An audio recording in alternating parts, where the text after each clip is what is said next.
Hi, I'm back. Same day, 9th of January 2018, 10:07 a.m. Listen,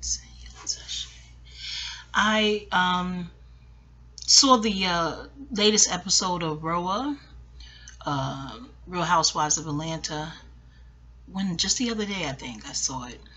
Like they say REEL. But I wanted to take this. It was such a good episode. Some people said it was boring. Um, I'm like, really? I thought it was, I guess because it was a serious episode. Kenya, you did a great work with that PSA on domestic violence. You did public service announcement. Um, and your directing skills, when you told Portia to speak as if she was speaking to a friend, like, telling her, informing her, I was like, Kenya's good. That your directing, I was very impressed with your directing. Of course, Derek Blanks, love his work. He seemed like a good guy too. Just, I don't know him personally, but doesn't he strike you as just having a good heart, like a good dude? Yeah, those are always cool to interface with, that frequency. But in the event, as you know, I don't do a review for each and every episode. Just when something really strikes me and my fancy to talk about and let out.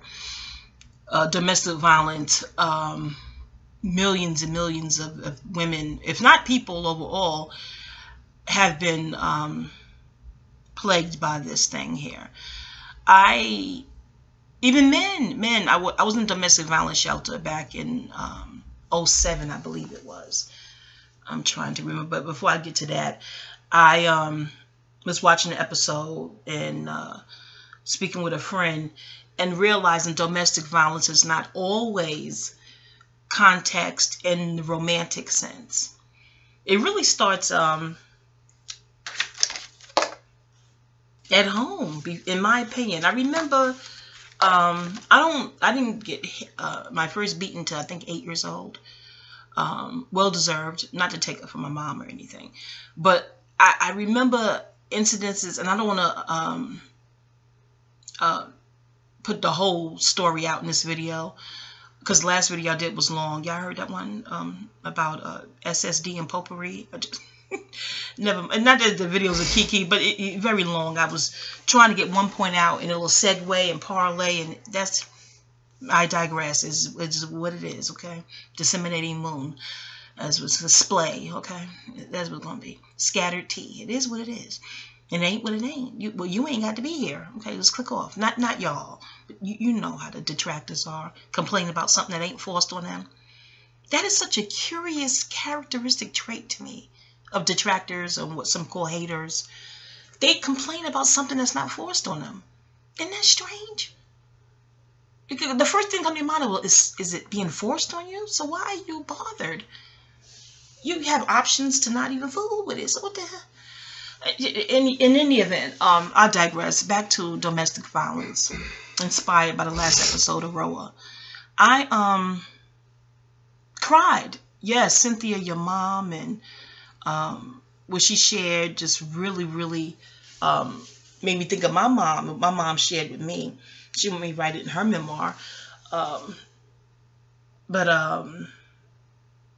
This is really a holdover from the slave plantation. It is. It really is.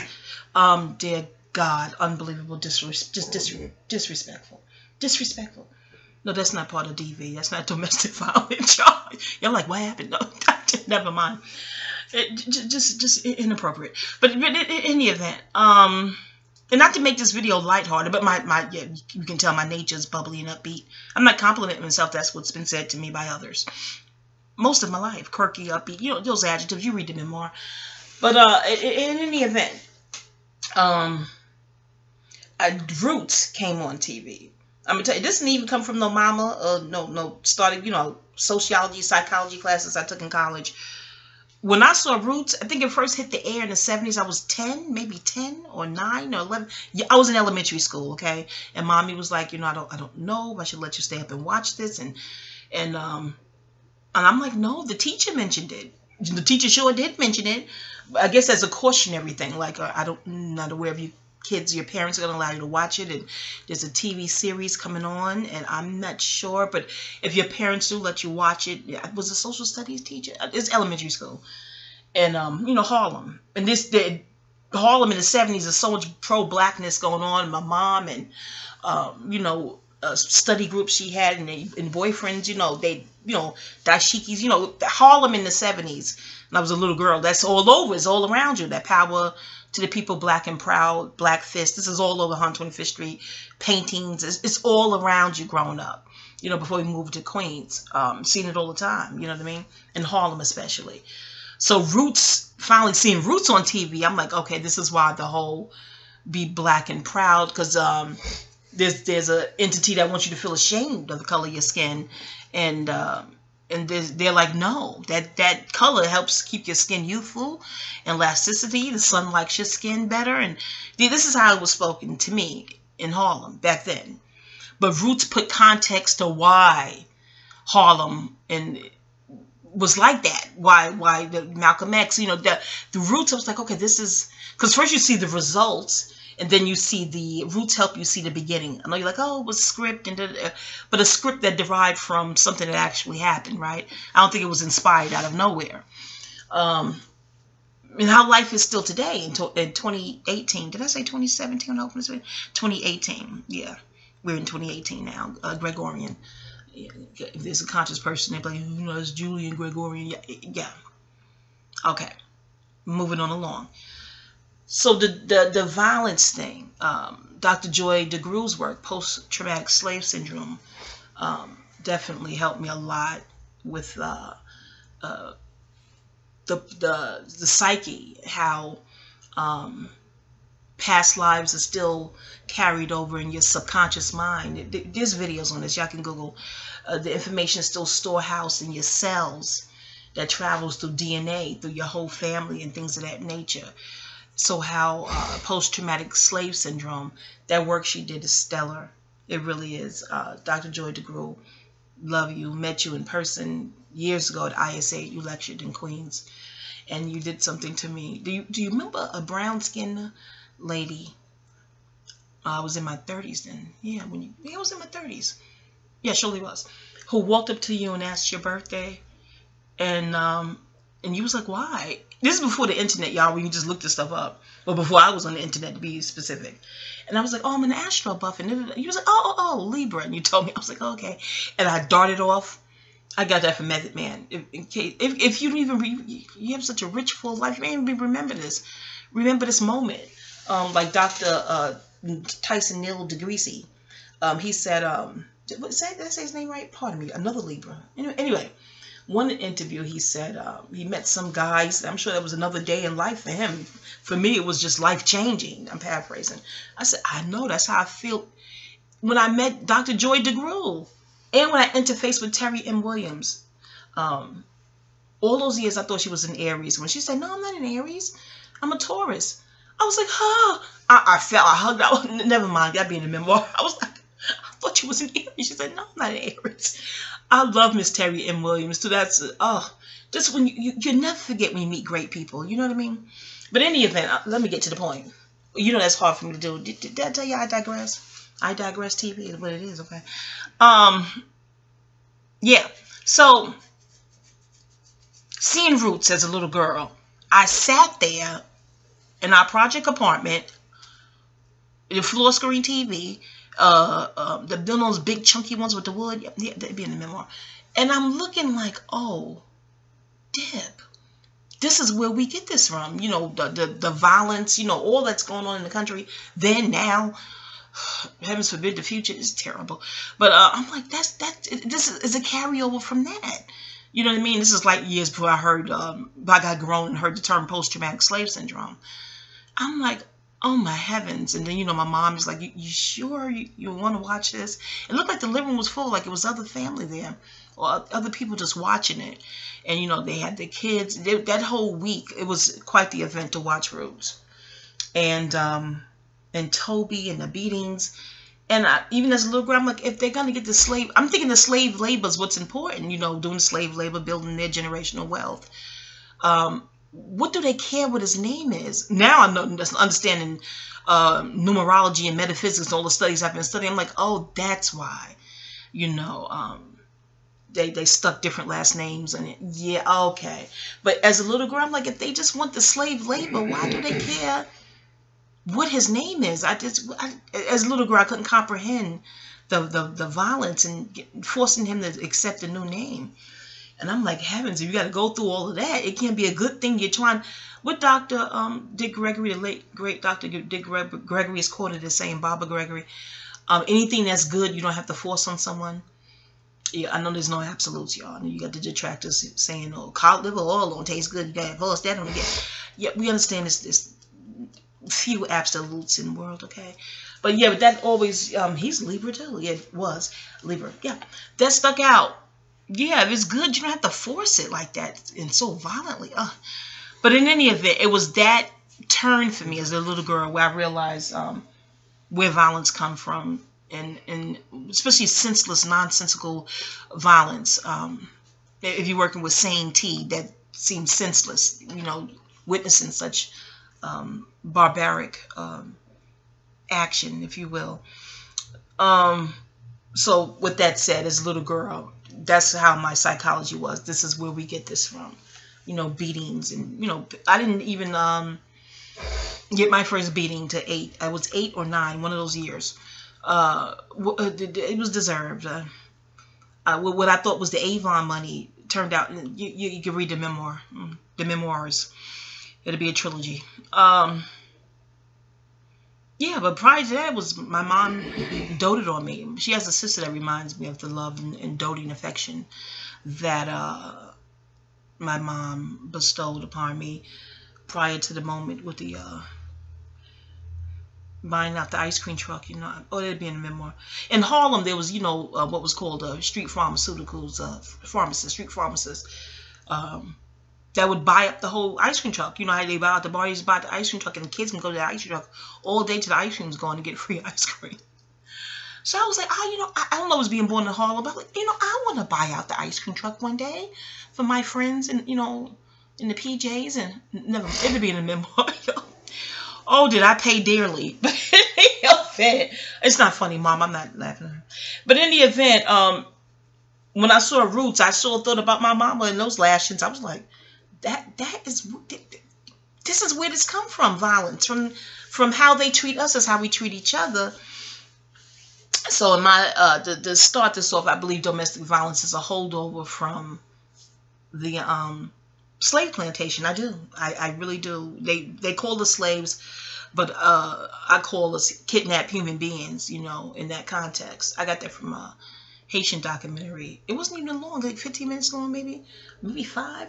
A friend sent me, shout out to you, Shiloh. Hi, Shiloh. I know you recognize the voice. With a video, that documentary opened with Haitians aren't poor. They've been impoverished.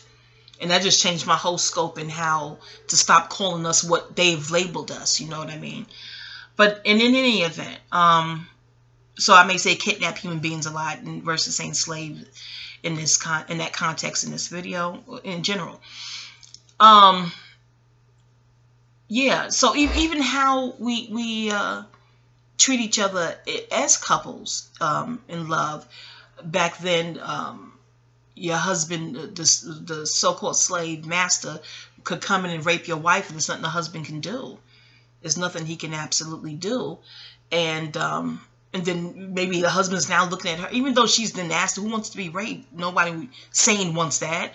So even though she didn't ask for that, he may be looking at her as dirty, or, you know, he's looking at her in some kind of way like she's, and then the wife, yeah, get your studies on post-traumatic slave syndrome.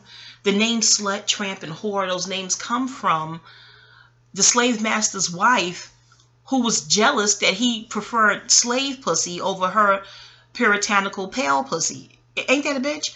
So her and her southern belles would be on the porch while the slave, so-called slave women in the field working, calling them names because her husband went to visit them last night. As if she wanted her husband to visit them. You see what I'm saying? I think the envy and jealousy, and you can't even wrap, I guess they couldn't wrap their psyche around being envy and jealous of who they've been programmed to see as inferior and less than. I guess it did a number on their psyche. Like, why would you go over there and have sex in the slave quarters? I guess the wife couldn't even fathom. But I think, this is going to get very off topic. This should be in my book and stay in the book.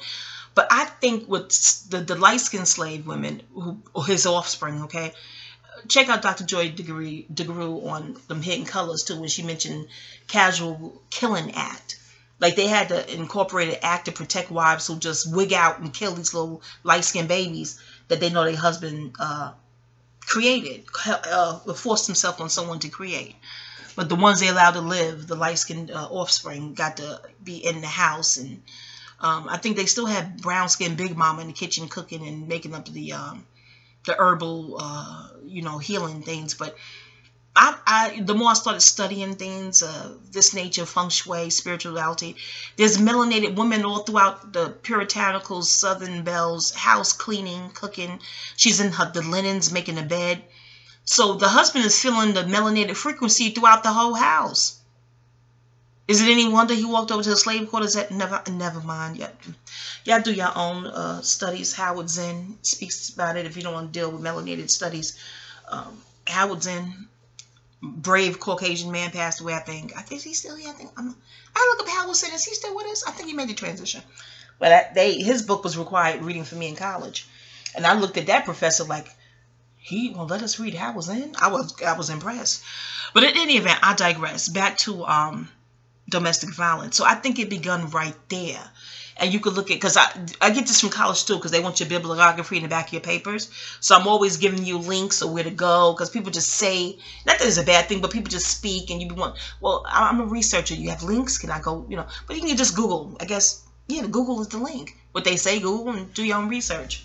You can do that hearing too. But in case you're wondering, like, why she keep staring us? It's not a stare, S-T-E-E-R. It's just how I've been trained in school. When you making a statement, we want the bibliography. How did you arrive at this statement?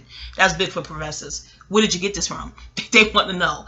So I guess it's sticking with me rather, and that's how I emote and pontificate. Anywho, so I believe again, domestic violence is a holdover from what's called the slave plantation. I do. And then you don't want your husband because he can't protect you. You see him as impotent. Oh, God, Tanya TKO, she took her videos down. She put them back up. When she was doing those Displaced series, and she was in the car. I seen them all, but it's amazing how certain things just bookmark and it stick out. And it does for me, certain items. But when she was sitting in her car and she looked, she said, she said, your wife or your woman is not going to want to have sex with you if you can't protect her. I was like, oh shit. Don't you think that you'd be the only one that realized that? Like, no, other people pick that shit up too. Not that she don't love you, she just don't, you're not fuckable. You're not that your phallus is impotent. Maybe it is, I don't know, but your whole you don't embody protection. And Minister Farrakhan said that years ago in a sermon, a man's duty is to provide and protect. And a woman's duty is to nurture and teach. Eddie Griffin, comedian, he's a Cancer. He has a video on here too. I think it's number 2. I think it's a 3-part series. And he said that too in that context. If a woman can't nurture and teach, she leaves. She leaves the house. And I thought of me. You'll read about that in my second or third installment of this trilogy of my memoirs. I was like, oh shit. Certain things but you think you're the only one that realized it. Eddie Griffin said that. I said, oh shit. And he said that for men too in that same video. If a man can't provide and protect his home, he'll leave. He'll just leave. So it's definitely a feeling of helplessness. And if I can't be of help, why am I here? So the man will leave. And but back to how domestic violence began, I believe, right on the slave plantation. If he husband went to touch. It's the one that even let us get married and jump the broom. Yeah, I'm not forever studying history, and certain quote-unquote slave owners let you have weddings and some sort of parties and joy. And I guess those were the partially sane ones that let some joy happen. Well, they knew they wanted more slave babies for the plantation, but You couldn't show too much love and too much like openly because they would just sell off that baby. They study and stare at you. They study us now. Oh, we won't get into Snowden's reports, but they study and stare at you with fascination. That was then too. So if you get close, and your unity makes them uneasy. This is another video. I told you I read Once a Cop, and I grew up with Booby. Well, we grew up in the same hood, and I didn't even know I didn't know he became a cop, let alone grew to those ranks. I was so proud reading that book. You know how you grow up and go out, you leave the hood, you go move out, you just, never mind. But in the event, in it, he said if the black cops were getting along, you could be talking about sports, anything mundane, but if you're getting along, that makes them uneasy and nervous. I'm like, ooh, if that ain't a holdover from the slave plantation. So that was the same thing too. If you're getting along, even though you're still slaving and doing the free labor, if you have some sort of close rapport, they would just sell off the other. So you had to keep your like and love as if you hated each other, or I'm like, maybe that hate turned into real, I don't know, or just be distant. And another one of Dr. Joy DeGruy's videos when she's quoting Thomas Jefferson, how he said, how he was perturbed when he said blacks have no emotions. And I'm like, well, what would emotions lead us to? What would be the consequences of being emotional around or with y'all? I don't that statement didn't seem didn't make logical sense. And then I thought of, when you do show emotions for one another and is sane and loving, somebody about to be sold off. That just how to get their kicks, their jollies, just Aries. No, just the Aries. There's a high side and a low side. The low side of Aries. You know what I mean? That's, I guess, because it wants that inclusion. That's a whole nother book, a whole nother theses. And I left school alone for a while. That's another topic in other videos. Okay, even Nathan McCall's book makes me want to holler. How he said in his family, love was understood, not expressed. That profound book, but that certain things will stick with me forever. That's one. In that same book, there was a guy he was inside with named Jeff, an older man. Oh, I was in love with Jeff, and I wanted that type of frequency. When I met Papa, I was like, oh my God, you remind me of Kirby and Jeff. And Papa giving me the ice cube eyebrow like Kirby and Jeff. I guess he thought those were like ex-boyfriends. I'm like, no, I don't know. Jeff is in Nathan McCall's book, Makes Me Want to Holler. And Kirby's in the movie Dead Presidents. I long for this frequency. Never mind, y'all. It's a whole nother topic. But, so that stuck out. The Jeff and that statement of love was understood, not expressed. Because I'm like, that's our family too. So I said, that's a holdover from, I didn't tell us to Nathan McCall. Of course, I'm reading the book. He's on my Facebook, but I don't know if he's active on Facebook. I'm like, maybe I should tell him. Not that, I don't even know if he's a Sag. Would he want feedback from his book? The point of the matter is, he may even realize that's why. Because you can't express love, open love, in the sane sense on that plantation. You lose all your loved ones. So it has to be understood, you know, I love you. But I can't show this like this, you know, because feeding babies to alligators, y'all Google that. But in any event, the nonsensical violence and all that other stuff is birthed from that setting right there, the slave plantation. And I just want the inception of such to be understood. Again, I took Dr. Phil Valentine classes in person in Harlem, Dempsey. And through his studies, he was always getting us to focus on the causation. You notice we live in a world where people judge the results. And I'm always like, well, what caused it? And I think that is a direct thing for studying with Dr. Phil Valentine a lot. And aside from where Libra is stationed in my natal chart. Libra's the balancing. I think it's a short-sighted and narrow-minded and slanted minds who just judge the result. Don't you want to know how the result came about? How did this, you know, I don't know. Because if it didn't start, it wouldn't be. So what was the start? What happened? And that's my take on domestic violence. It started right there on that slave plantation. Even the loss of respect. And I studied Dr. Shahrazad Ali work too. Understanding a Black Woman's Guide to Understanding the Black Man and vice versa. Those are good books. She has YouTube videos too. Last I checked. But I think the disrespect started right in what's called the slave cabin, because he can't protect her. And she probably said, well, what good are you? I think it started right then and there. Right then and there. And then, as Dr. Uma said in the Breakfast Club, yes, I still find him to be a highly astute man. And listens to your spirit, Dr. Uma. Very smart. Like, it's like they're trying to make it seem like you're not smart. You still can't take his intelligence from him. But in the event, but when he said then they financially castrated men, you know, in the factory jobs and this, that, you know, again, they try to take away his provide and protect measures, and then his women won't want him. That's what they want to do. And the ones they allow to be financially wealthy, fiscally wealthy, they see to that they get with Caucasians, Becky's, you know what I mean? So, okay, we'll allow you to be rich, but you ain't going to take those riches back to the black community. Oh, fuck no. You know what I mean? That's why I can find myself staring at melanated couples like, y'all surviving this? Blessings to be, more power to y'all. It's just, and blessings to James Hanna Spirit, comedian. He said that in one of his videos a while ago. I was one of the 19 people he said goodbye to on Facebook in the inbox. He had thousands, I think over 5,000. I was like, wow, he just picked 19 of us. Like a personal, it was nothing but love and beautifulness back there in the inbox. Right, Trisha? Trisha was back there. So, yeah. Listens to your spirit, James. He said that before he left. I'm normally get emotional. But, one of his videos, he said, and he's a dark-skinned, handsome guy, Sharub. He was like, I just stare at dark-skinned couples, both, you know, both melanated, and I just like, wow. Just it's awe-inspiring. It's love, you know. It's courageous love, you know. Good heavens. They don't want no black love.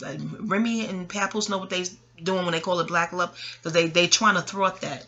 Then, now, still, you know what I mean? But back then, they wasn't too keen on no interracial couple. That was against the law.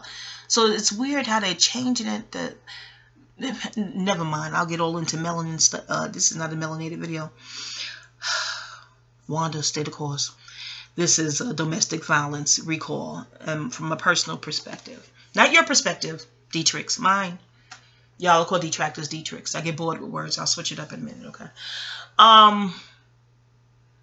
Yeah. I reiterate, it started right there on that plantation. So, with that said, all of that, and not just in the romantic sense, y'all. I told you, beatings, parents beating their children with belts and, you know, the lashes, that all that learned behavior from the pale male massa. You know what I'm saying? Thank heavens we didn't take the hanging our own people. Or did we? I don't know. We did. Oh, no. We didn't get too barbaric in how we treat each other. Or did we? I told you in another video, they told me to stop looking at the news. You know, give up that news stuff. But, my first, and it's not always physical. The first time I felt devalued was The Wiz. Wiz came to Broadway. Shout out to Stephanie Mills. I remember my teacher saying, you ain't but no taller than her. Cause second grade, I was my mom. This is for the memoir. Oh jeez. But that's what I'm saying. First, you start feeling devalued. As soon as you feel devalued, you can attract lowly energy, even if you don't harm others, anything like that. It's so. Shout out to Bobby Hemmett. We met. We hugged in the threshold of East West Bookstore.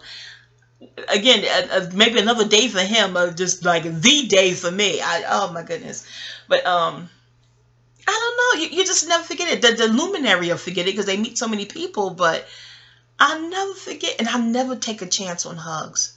I never risk initiating a hug. I saw him, no words, arms open, and he was receptive. It was a real hug too. I would never chance risking to initiate a hug with people I know. I'm not a hugger.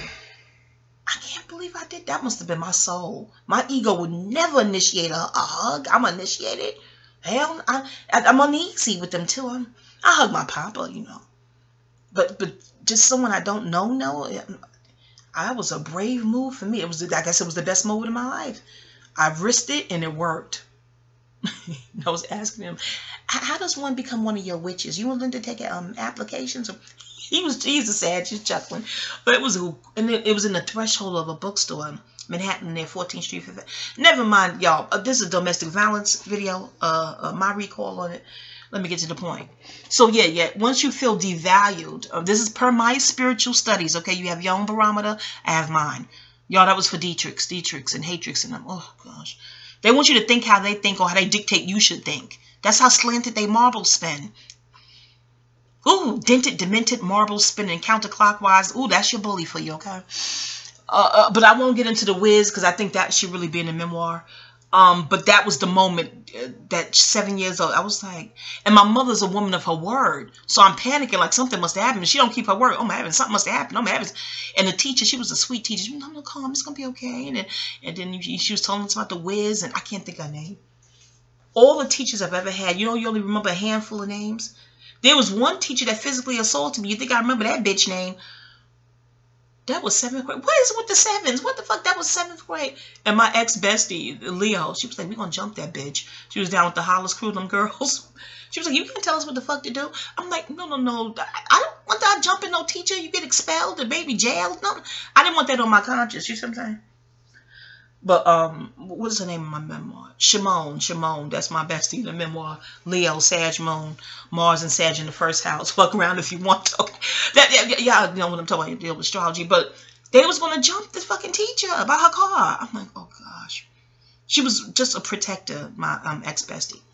But she didn't even see it. But she came out of nowhere too. Oh, this would be in the memoir. But the French teacher, that bitch, what the fuck? And something happened with my mom in 3rd grade, but that teacher wasn't physical with her. But this, y'all read the memoir. I'm like, Mom, what the fuck is wrong with you? These teachers crazy as hell. And Mommy's like, why didn't you tell me?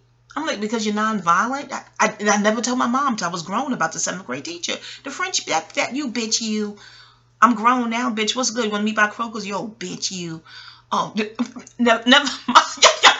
This supposed to be domestic. I'm trying to be anti-domestic violence, but my point is, it doesn't start in the romantic sphere. Do you see what I'm saying? Oh, I'm getting hot all over again. Damn bitch, Publix bitch, 6 and 10 bitch, parking lot bitch. Kroger's got cameras too. We'll meet that whole French bitch you. Oh God, with that nephew Tommy, with that bitch was like 6 and 10, 6 and 10. Yes, bitch. Oh. It'd be in the memoir, the French teacher, that bitch. And what was odd, the term, it was uncle. I don't want to give you that too much. But I thought about, after she did what she did, I thought about my uncle when he did when I was 5, by the ice cream stand. Told y'all the drug dealers be buying out the ice cream. Now, y'all read the memoir, y'all read the memoir. No diss to you, uncle. We cool now. I'll see you at the wedding. And then he did something else with the weed. When I tell you I'm a walking poster child for forgive and forget, I think forgive and forget definitely liberates you, like Oprah said. But then the 13th channel, what's this channel? They did take that channel down? Oh, I used to look at him, the 13th son. I don't know, but he has me thinking about he ushered me into seeing forgiveness differently. And I'll leave that at that, because that's definitely something for some book. That ain't nothing for no doggone video. Okay? I'm like, oh, that's how you do that's how forgiveness is? I see why he took his channel. Yeah, he was the truth. I don't give a fuck about his past. Do y'all get on the Caucasoid's past? Do you read Howard Zinn books and get on the Caucasoid? No, you don't. You just want to get on his. Okay. Okay, this is a DV video. DV. Stay focused. Wanda, stay focused. Okay. Now, so it was the Wiz. That was the first thing. Then, no, the Wiz was 7. At 5 years old, I was left alone in the house. Weird shit, but he didn't succeed in his ill intent. But I don't know what you would call God got into him, because he was definitely older and grown enough to overpower a 5-year-old. But I don't even remember who he was. I don't know if he was my mom's friend or my aunt. My aunt was living there. I don't know if it was one of his friends. Well, one aunt is a homebody hermit. She's a book reader. She was an artist. She used to draw, did make dolls out of cardboard, to make the hair and the clothes. She was dope with that artistry shit. And that's before the term DNA came out. Her brother is an artist too. That's when I started thinking this must have something to do with her father. This is in the blood. This skill. I was a little girl. I'm talking a little girl thinking this way. I'm like, this something to do with her family, this artistry. Before you even heard the term DNA, okay? But she would normally be home because my older brother would bring her Hershey's candy bars with almonds and all her candy goodies.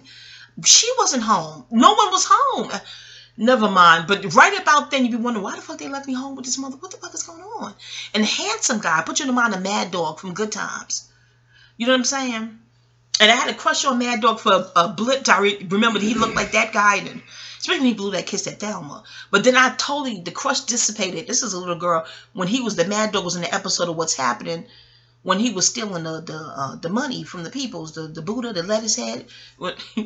Roger, you prayed to a head of lettuce. And lettuce is in the herbal. Never mind. He said, niggas, you crazy. I had a lettuce. That episode is still. Y'all check that shit on YouTube. Funny as hell. But it's amazing because Mad Dog was a negative in Good Times and negative in What's Happening. But he gave me the heebie-jeebies in What's Happening, but not really the heebie-jeebies in Good Times. And both were negative roles. It's weird how the icky factor is deception with more. But it's just the icky. Never mind. Back to this domestic violence. Just stay focused. So I survived the 5-year-old thing. The 7-year-old thing I survived. Mommy did redeem herself. She got the tickets. We went that weekend, but it wasn't the same as the initial when I was supposed to go on a weekday matinee. She left. Y'all read the memoir. Read the memoir. But right about around then, you see how the shift go when you're leading up to the beating. And my older brother bullied me, but not physical. The physical didn't happen until we got to Queens. I guess I'm older. I'm a teenager, and I'm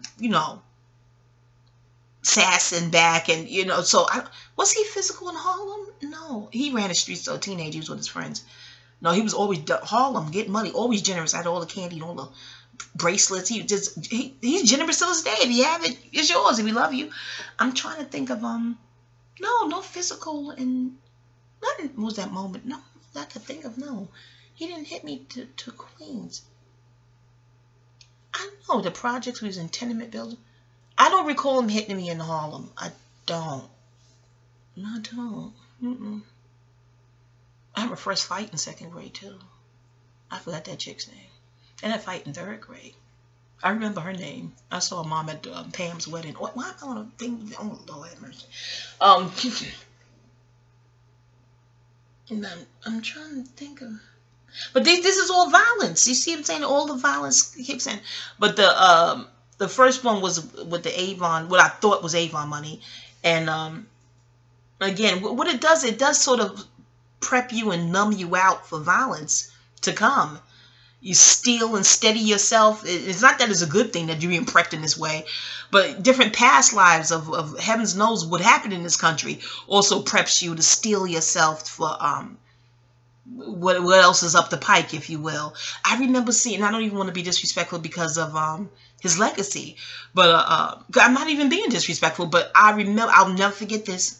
I won't say any names, but it was a world leader. He's no longer, he's reportedly no longer with us in the physical, but his son, they showed this, it was on TV. They showed his son playing, was it soccer or something? And I don't know, the son seemed like he was struggling with the studies of soccer and things of that nature. And then the narrator, what was the media person said, well, he was born rich. He never struggled. He doesn't know how to be in a striving. I'm paraphrasing, and I said, "Oh shit!" That just struck me. And I think the narrator was just being conversational with her co-host, but he's never been through nothing. He never been through anything. He doesn't know how to struggle and strive. He doesn't know. He's born a billionaire. Aren't they billionaires? He doesn't know. And then I thought, damn, I'll never envy rich people. Right there in that motherfucking moment. I don't know how many years ago I saw this on TV. It's nice. The decadence. They used to have that lifestyles of the rich and famous. The stuff looks nice. It's nice on TV. I go, that's pretty. That's nice. But then that Dominic Dunn, the privilege and some shit, justice or something. I'm like, why do rich people do this shit and they got all this goddamn fiat? What the fuck? Why? I wasn't saying fiat back then. I'm probably saying money and cash. Why the fuck do they act like that? These shows that make you not envy rich people. It just, what the fuck? Why do they behave this way? What the fuck? But when that newscaster said that shit about that billionaire son, I said, oh no. Because the striving and the struggling, it makes you real. And it makes you strong. Because you start studying and stealing yourself. Well, what's up the fucking pike? Iyanla Vanzant said that in the Fix It, My Life, whatever she called. With Steady, not Steady, what's the baby name? Neffy, Keisha Cole's sister. She said when you know, from paraphrasing, an urban area, you go through so many hurts. You just go through them shits, ping-ponging through them motherfuckers. You navigating, trying to skate around that shit, dodge landmines, and getting through them hurts the best you can, okay? I said, oh, God, Iyanla, you're right.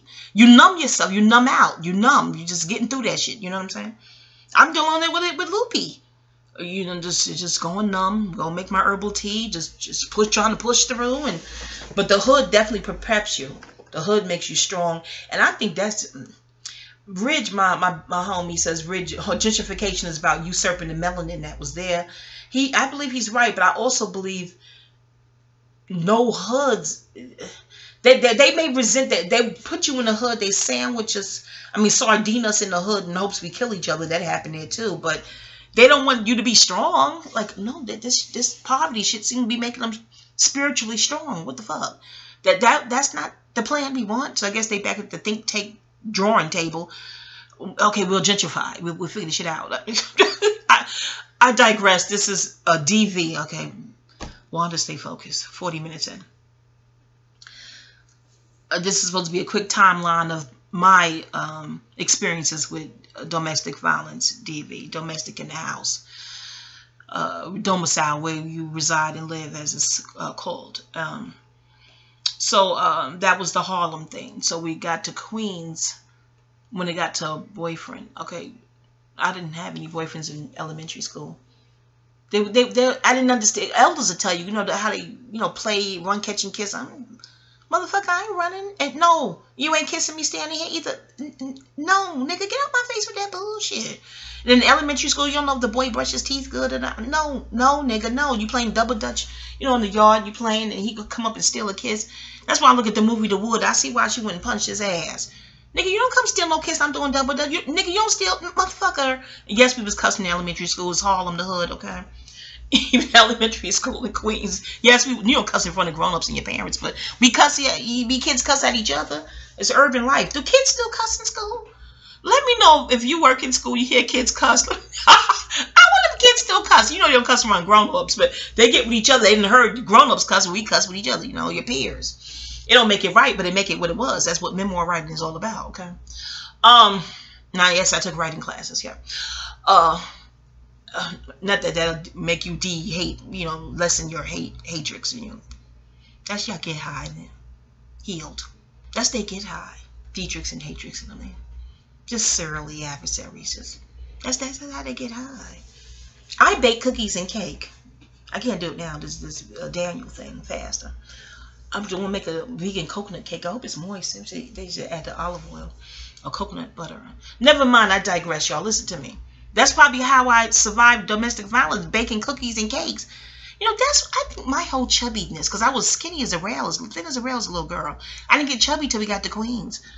Okay, baking cookies and cakes and carrying on. Making rice and shrimp rice and... Never mind. Just to this day, I'll go make something if I feel sort of down and blue. Time to go cook and bake, okay? And I can't stand too long with the lupus. I'll have to get a stool. Y'all don't give a shit. Like, girl, you don't get to the DV point. I mean, listen to me. So, Queens, 5th grade, a twin. And this is no disrespect to him. Good man, good brother now. To fraternal twins. That's when you don't look alike, right? Aquarius. I'm trying to make sure this is the very first domestic violence thing and within boyfriend, girlfriend. I'm getting into the romantic context. My brother, junior high school, my older brother, he stayed in Harlem a lot. He came home with, what's her name in the book? Charlene, my memoir, his girlfriend, his baby mother too. The mother of his children. His baby mother, I didn't realize that was a derogatory term until I looked at the Black Ink Crew. I'm like, is that a derogatory term? Never mind, I digress, y'all.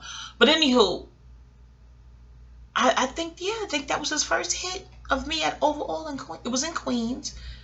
I was on the phone. I remember the person I was on the phone with, junior high school, a classmate.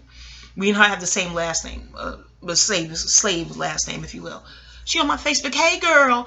I gotta visit her Facebook. It's like you gotta visit people's houses when you go to Facebook because they done constricted it so much. You see the same doggone people all the time. You gotta actually go over to your other. Remember when Facebook was fun back in the days, where you see everybody comes down and they even kill if they post something, of course. But now you gotta go visit their Facebook home. Hey, girl, how you doing? Never mind. I digress. But I think it was junior high school. I was on the phone. It'd be in the memoir why he said he hit me. But I was like, oh my heavens. I didn't cry nothing. Took that shit like a G, like I was a nigga, like I was a dude. But when he came home from jail, oh God. And I think it happened before he went to jail. Let me see, was it 86? I know it was in high school. Because I remember praying for him to go away. But I didn't mean jail in my prayer. So when it was jail, I was like, oh my God. You know how Dr. Maya Angelou, blessings be upon her spirit. Thank you, Dr. Angelou. How she thought her words got the man who molested her. Her uncles and them stomped them out. When men were men back then, honey, stomped them out. I'm not glorifying killing, but I'm just saying, back then your uncles get word. It's a motherfucking problem, okay? Even your aunties. I had an aunt about that life. Blessings be upon your spirit. Rise in power. I'm always giving her libations because it's in the memoir, y'all, about that life. The elders get family. You done violate something. It's a fucking problem. A child. Yeah, your motherfucking mind. Oh gosh. But in any event, I was. This is memoir shit. But I believe that was high school. The major thing.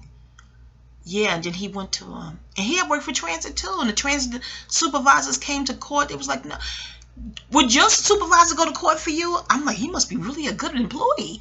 They was like, no, you got the wrong guy. No. I thought that was so dope how transit staff came out for him. And the judge wasn't trying to hear it. The letters was written for him from the transit authority. And I know my brother's like, why the fuck should you tell him my business? I'm sorry. It's in the memoir. It's part of my life. Okay, you my brother. Ain't you part of my life? Okay, that's what memoir is. Memory, okay, about your life. Anywho, no shade. But I'm trying to do my domestic timeline here quickly in this video. I know you're like, quickly, it's 46 minutes. Well, what's quick to you? Okay, quick is relative, okay? Case by case basis. Now, y'all can click off. To the ones who stayed, continuing. My brother, so the timeline must have started in Queens with me for domestic. Okay, 5th grade. The Run Catching Kids. And he's a cutie too, freckles. And not that Pegamus, he was an abusive kid to girls and nothing like that, but the jelly jackets. This is all in the memoir. I don't want to give it because you won't read the memoir. I'm like, I ain't gonna read it anyway. Just tell the shit. People, y'all motherfuckers ain't buy no book. Non-page people ain't got time to read no book. But I want to tell the whole shit for people who like reading. You see what I'm saying? But the jelly jackets and the jelly shoes. Oh, I couldn't get away. I couldn't I couldn't wait to get a pair. And we were on Jamaica Avenue. Me and Mama. Did we go? No, Maze didn't have it. I don't know where we got it from, but she got me 2 colors. Had the jelly jacket and the jelly shoes. I think red. He ripped the red one. I think I had green and then I had red or something. We was at PAL, the after school program, and they had basketball games there and stuff. He lived right around the corner, and this is long before you hear males are from Mars, and that's how boys show their affection. Physical action. And he's tugging on me and pulling on me, and then I'm like, stop. I almost said his name. Stop, nigga, stop. Why the fuck's wrong? Stop. And then the jelly jacket ripped. Why did the jelly jacket rip? Yeah, I told you how long I wanted a jelly jacket and jelly shoes. If y'all not from New York in the 80s, you know the hell I'm talking about. Maybe you can Google it. Can you Google jelly? Because some people are detail oriented like that, especially people who love memoirs. People who love books are very detailed. That if you're not a book lover, you wouldn't get it. But not that make you any less intellectual. It's just I'm detailed because I'm a writer and I'm a reader. So never mind. Oh, click off. Anyway, so listen. Not being dismissive. I just don't want you to stay and be irritated by this eccentric roller coaster ride. This wordy roller coaster ride. Anywho, so it ripped and I got to swinging. Nigga, you ripped my jelly jacket. He was trying not to fight. You know, the guys do the hold your wrists and trying to restrain and I guess them blows was coming. We were fighting. Okay, and the PA motherfucking L. Okay, and he got a. I didn't know. Did I know he had asthma? Let me not fib. This is 5th grade. I don't know. Did he have asthma? I mean, did I know he? I don't know. He had an asthma attack. He had big sisters. They was like, you better go. You better not come back to PL. And I was cool with T. That's my baby. T's in the book. And me and T was close, Gemini. And she's their like god sister. I thought our friendship would end. I thought she would fight me, but she was more or less trying to protect me from his old. He had an older brother. I mean, real older brother. Real dudes. I think they used to hang out with Run DMC. I can't say the name. I'm trying to remember the name for my own sake. I ain't gonna say it, but he had an older sister. And they was telling me to run. His mom too, blessings be to her spirit. She didn't take no shorts, but she was one of the judges when I won the spelling bee. Yeah, and the other mothers was trying to protest. It's amazing how people watch you, even as kids, adults. Yeah, no, it's biased because she's dating her son. And the mother was like, you are? She said, baby, you dating my baby? I didn't know she was dating my son. I was like, I didn't even know I was dating. We in the 5th grade. But he was, sweet on me, kissing and carrying on, run, catching, kiss. I don't want to run for shit. I'm playing double dutch. But he's handsome. I hear they down here too. I don't want to see. Ooh, if he saw how big I got, he probably. I remember my last time I did see him. We have ain't the last time you seen the person for many, many years. Don't you hope that that's a good memory? And then with him it is. I was getting off the bus on Murdoch. Why am I telling so much detail? It's in the memoir. He was across the street and the way he blew that kiss. My last memory of him is so cool. I must have been in the upper teens because it looked like I was coming from working for transit, traffic checker. And I just looked at him and kept on going home, child. But that was just a sweet last encounter. That was pretty cool. Even with friends, the friendships that have dissolved. Don't you think of what was our last conversation about? One friend, it was hostile for years. Yeah, Gemini bitch. But in the event, what, you called me one too before? Let's not be a hypocrite. But in the event, so that was my first domestic violence, if you will, 5th grade, fighting over the jelly jacket and going back home and wondering if I could ever go back to BAL again. It'd be in the memoir. So that was that. And then in junior high school, no romantic things in junior high school. That's when the girls started and the guys started really experimenting, if you know what I mean. And those guys was kissing and telling. I said, no, I'll hold on to my virginity. Hell, fuck no. In junior high school, I didn't know why girls take the chance and know these assholes are kissing and telling. No, did I even have a kiss in junior high school? Let me think. I played a lot of hooky in junior high and high. Oh my goodness. Elementary, I was late for school all the time, told you. It'd be in the book, y'all. But so I'm saying that to say I was mostly home. I ain't even in school to even be sweet on anybody. At home, looking at soap operas, funny as hell. My mama didn't think it was funny. Yeah, I read the memoir. But no domestic violence. And well, I had a fight with a girl. We were friends. I don't even know.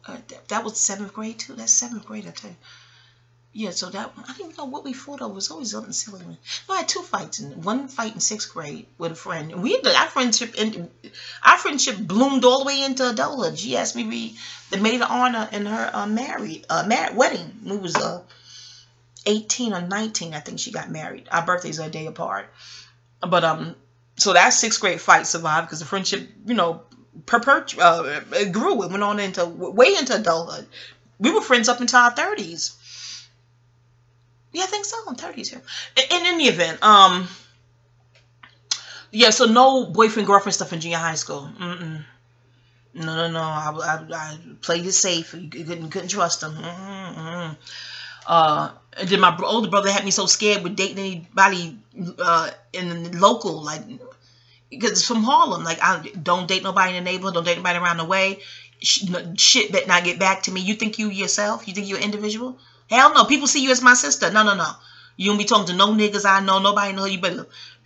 He better be out the country, pen pal or some shit. And I think he was just being funny. Don't you know I started doing the pen pal shit? I think yeah, bitch. Right on magazine or one word up. One of them had little things in the back or some shit. I had to put my real name. Well, the real for me is the given. The real name and the slave name. in the daggone book. Don't you know the kids brought that magazine right into school? They was like, oh shit, this is you, this is you. And I'm looking at that shit like, okay, I'm gonna start dealing with pseudonyms, motherfucking pseudonyms, and this bitch.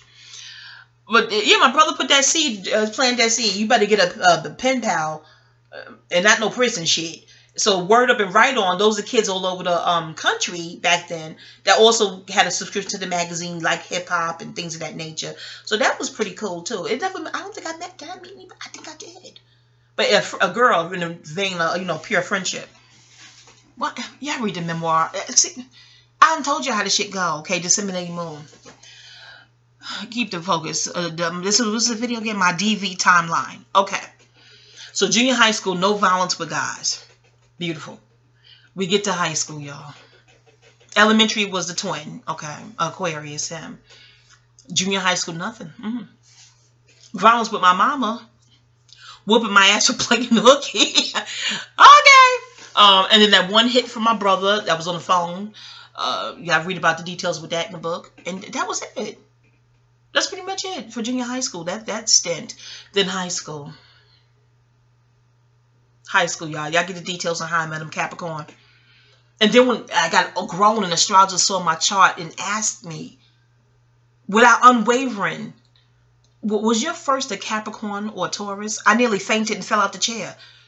I looked spooked from what they said. She was like, no, I'm not a psychic. Because I must have, are you psychic? She was, no, it's in your natal chart. It's right in the natal chart. She said, if you would have told me no for Capricorn and Taurus, I would have told you that it's on their ascendant or they have it by the moon. She sure enough said that shit. And I was like, no, he was a Capricorn. I was spooked. She said it's in your chart. And back then I didn't read the natal chart as well as I do now, but I was spooked how she even know my daggone name. She just had the natal chart sitting in her face. I was like, oh, y'all better get with your natal chart. You better, you better. You better figure that shit out. But in any event, and it's your life. If you follow your heart, it's your cosmic GPS. You know what I'm saying? But back to high school and the next batter. But no closed fists. No closed fists. Even with the elementary school, the twin, no closed fists. But just it was still a fight though. It was a closed fist, I don't remember. No, I don't think the twin closed his fist. But it was a tussling and tossing it. They had to peel us apart. They had to break it up. And he didn't stop till he was wheezing for air. They was like, oh, he has asthma. His sister gonna kick your ass. I'm like, ain't she like 19, like grown? Is that legal? You can't hit a minor. It's still her brother. She gonna come kick your ass. I'm like, oh my gosh. I think she was a big girl. I don't know. Look, I was ghost. Get the hell up out of Dodge. Okay? T had to do the negotiating. She had to be the ambassador. She had to figure out how to, calm his family down. I don't know if they took him to ER. I don't know. I don't know. I don't know. I don't think I knew he even had it. Did I know him? I gotta read my memoir again, see how the shit go. You remember good. You sitting here writing shit back in the day. But in any event, so back to high school. Yeah. So I met him. He's from Harlem, and it was all sweet and good in the beginning, as things are usually sweet and good in the beginning. And then he no closed fist though, but it was definitely physical and painful. It just got really abusive. I'm like, am I in a domestic violence situation? This is the 80s, y'all, high school. I think I'm in an all-out. I'm thinking about Martin Lawrence movie, Thin Line Between. He was in the club. He told the guys, I think I'm in the real live Fatal Attraction situation. That's what you be sitting there like that, telling your friends, and your friends be trying. Your friends always want to say, do you want to jump him? We could jump him. Y'all, no, we're not going to jump him. And that motherfucker's packing. You looking to get shot? What the fuck is wrong with y'all bitches? This is the 80s, y'all. Harlem. Y'all gonna do a video on Harlem hustlers in the 80s, okay? Yes, he was a teenager. Yes, he had a little car. Yes, he had money. And yes, he was motherfucking packing, okay, from what he told me. I believed his ass. Now, y'all gonna get jump friendly if you want. And he gonna get fucking friendly fire friendly if the fuck you gonna find out. Girl, no, bitch, I ain't jumping him. I'm gonna get through this shit. I'm gonna figure it out. I'm gonna avoid him. He said, that's how you gonna get through it? You gonna avoid him? Yeah, bitch. It's not funny, and I'm not mocking domestic violence, but that was quite the experience. And then y'all saying, and that was the same nigga that was your first. And no, he didn't take it. I'm like, well, if he violent, y'all probably thought, well, maybe he did. No, he didn't take it. We went to go see Rocky 4. I know, a violent movie. You said, wait a minute, so you went with your batterer to go see Rocky 4? What the fuck wrong with you? I was in high school, and you said you want to go to the movies? Let's go see Rocky 4. And somehow I knew if I took that movie invite, after the movies, it's going to happen. I just knew, I had a feeling like, don't go to the movies and it won't happen. It being in quotes, you know what I'm talking about. And I'm like, if you go to the movies, after the movie, it's going to happen. I knew it was going to happen. I knew it. And with the Hard Rock, even Hard Rock Cafe would be 8. Is this still on 57th Street? Never mind, I digress. Hard Rock Cafe. Okay, he used to wear the jacket too with the leather sleeves, dope. And Rocky, and Hard Rock, even that sounds not violent, but hard, like ardent. No, that's ardent, hard. Hard Rock Cafe, and then Rocky 4. Not Capricorn. In Capricorn, Saturn, and Rock this color. Never mind, y'all. Listen to me. So that was violent. There was loving moments too. You know, you had the yin and the yang. That yang was quite fierce. When you still priming yourself in your mind, you're like, I'm going to be strong. I'm going to get through this. I'm going to be strong. I'm going to get through this. I'm going to be strong. And even Ridge back then was a romantic. Now he's a purely platonic homie. Papa know him. He's part of the family. But back then, I met Ridge when I was 15 at the Orange Juice. Y'all read the memoir. And he was coming from a Nick game. You read the memoir. And he's 5 years my senior. So you're 15, he's 20. And you know, your friend like, girl, that is legal. That is statutory. That is illegal. He know you 15. Y'all read the memoir. He said, Ridge was physical, but not nowhere not like the Capricorn. Ridge is the Taurus. Never mind. Y'all read the memoir. But it was a one-time event with Ridge. You know, all these years he won't apologize. He's in his 50s. I'm in my 40s. I'm like, Ridge, you're not gonna apologize? He said, no, you was in the wrong. Nigga, decades ago you did that. You're not gonna apologize? He was like, no. If I was in the wrong, you know I apologize. But you initiated it. I'm like, you know, the next time I speak to that nigga, I'm gonna ask him to apologize again. Before I make the transition, that motherfucker he a Taurus, you know, stubborn as shit. He gonna apologize before I get up out this chubby husk and ascend, okay? That's what the fuck he gonna do. And if you hear this video, yes, Ridge, you gonna apologize for that shit. You did it in the flower district, a beautiful thing place where they had the flowers. Never mind. Okay, so that was that incident. This is high school, but still, you're priming yourself instead of, you know, saying this is not, because they're talking about the early cerebellum, the cerebral state. Okay, for me, I'm not gonna say all DV victims think like this, but you think you're just getting stronger and you're gonna steal yourself. You can steal yourself. STEEL, iron. You know what I mean? And iron, look at the table, periodic tables, that's female, steel, iron. I'm going to get through this shit, okay? All right, and I told you about the massive thing with my brother, with the leather jacket. That if I could find that leather jacket today and burn it and bury the ashes, and y'all get into the men's leather jacket and the phone call, and it's in the memoir. But what I wouldn't, and I put that thing in the cleaners, my little after school money, it's in the memoir. All right, so those are domestic violence of the high school era. Was there anything else during that period? I think that's it. But even with non-physicality, y'all got to get into emotional abuse too. There's a spiritual mommy I met recently here and right now in my 40s. I met her this year. I won't get into her, but she's dope. Spiritual people, hats off, love y'all. The way she do I don't even give away her technique, because Rakim done told don't sweat the technique. But how would you know what I'm talking about when oh, she's dope. Not even cards, anything like that. You know, the card readers that know what they doing, skill set is the shit, tell the truth. She does something else. Just think of the ocean. I'll leave it at that. And this is not even her thoughts. This is mine. I said, you know what you're doing? Do you ebbing and flowing? You know what? She was like, oh, mommy, I didn't even think of it that way. That shit just dope. I said, you don't have to. It's in the ocean. We're nature. Nature's such dope. Oh, I can't wait to be able to afford her. I'm like, see, fiscal, y'all get into the, what it is. My yacht should be a balance. Someone give you a service, you balance it out by giving them, unless you bartering something equal of higher value. The way my yacht is structured, you would want to pay for some. Y'all go and look at Iceberg Slim's, he just came through his documentary. It was on Showtime. Listen to what he says at the end of that documentary. Listen intently when you keep wanting, because he was a pimp. He said, you keep getting something for nothing. You keep wanting something for nothing. You won't suffer. Because the planet was created in divine balance. So you're doing a whole host of imbalanced shit. Thinking you're getting over?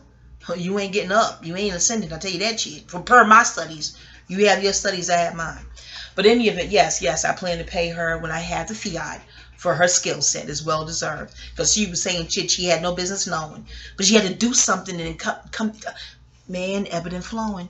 But when she said this to me, Mommy, you've been, the M word. Oh, how did I skip over that? Oh, that'd be in the memoir. The M word, the M word, the one that begins with M and ends with D. Or it depends on what tense you're saying it in. It begins with M as in Mary and end with T as in Tom. Yeah, that word. Okay. That is the highest form of violence against a child.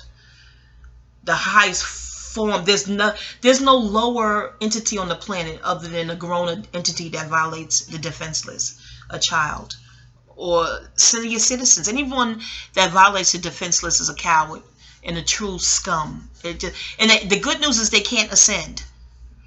Per my studies, again, you got to say per my studies. Per my spiritual studies, you thwart your ascension.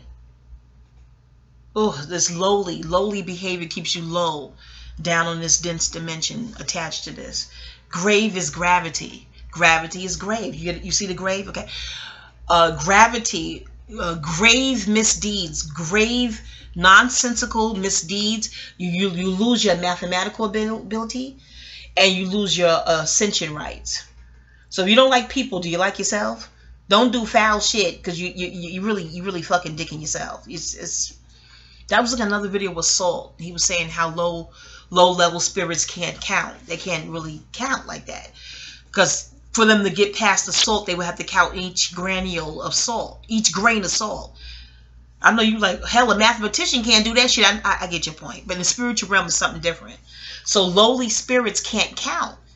You are forfeiting your mathematical ability as a spirit by doing dumb shit. Because it's not even a punishment from the universe, if you will. Per my studies, rational minds, you got to repeat per your studies for the irrational minds, okay? Because you have your studies, I have mine. Per my studies, you can only rise as high as your consciousness. That's math again. Constant elevation, cause expansion. Oh, Rakim, I love you. Media. But in the event, and he's an Aquarius. Aquarius rules math. Okay, 5% and 7. We ain't need to go no further. And back to my point. When you keep to the universe, they won't say dumb, but if you keep doing dumb things, the universe strikes a balance. It's trying to find a balance. So if it can't find a balance the way what you did and why you did it, it sort of drops you. How can I put it? How did the teacher say? You're low. You can't rise. You can't rise up there where you're low. You remain low. You did lowly misdeeds, and not in self-defense, not in defending the defenseless. You did it because you felt you could get away with it. You did it because you felt like doing it. Your ego told you to do it, to grandstand and feel high and mighty in one moment, because there's short-term gratification. The ego is very stingy. How could you be a slave to any entity that's that stingy? The gratification you feel is short-lived. So why even? Anyway, we all have our schools of thought.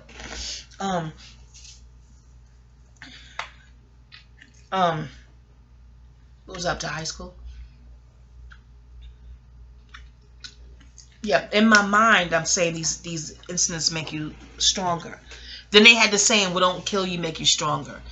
But it takes a toll on your self-esteem, though. Oh, Jesus. But I'm thankful for the mom. Yeah, I know you like the mom that whooped your ass too. Yeah, yes, you did. If you're from the hood, you probably got a beating too. If you're from the hood, maybe you didn't. Maybe you're an anomaly in that good, auspicious sense.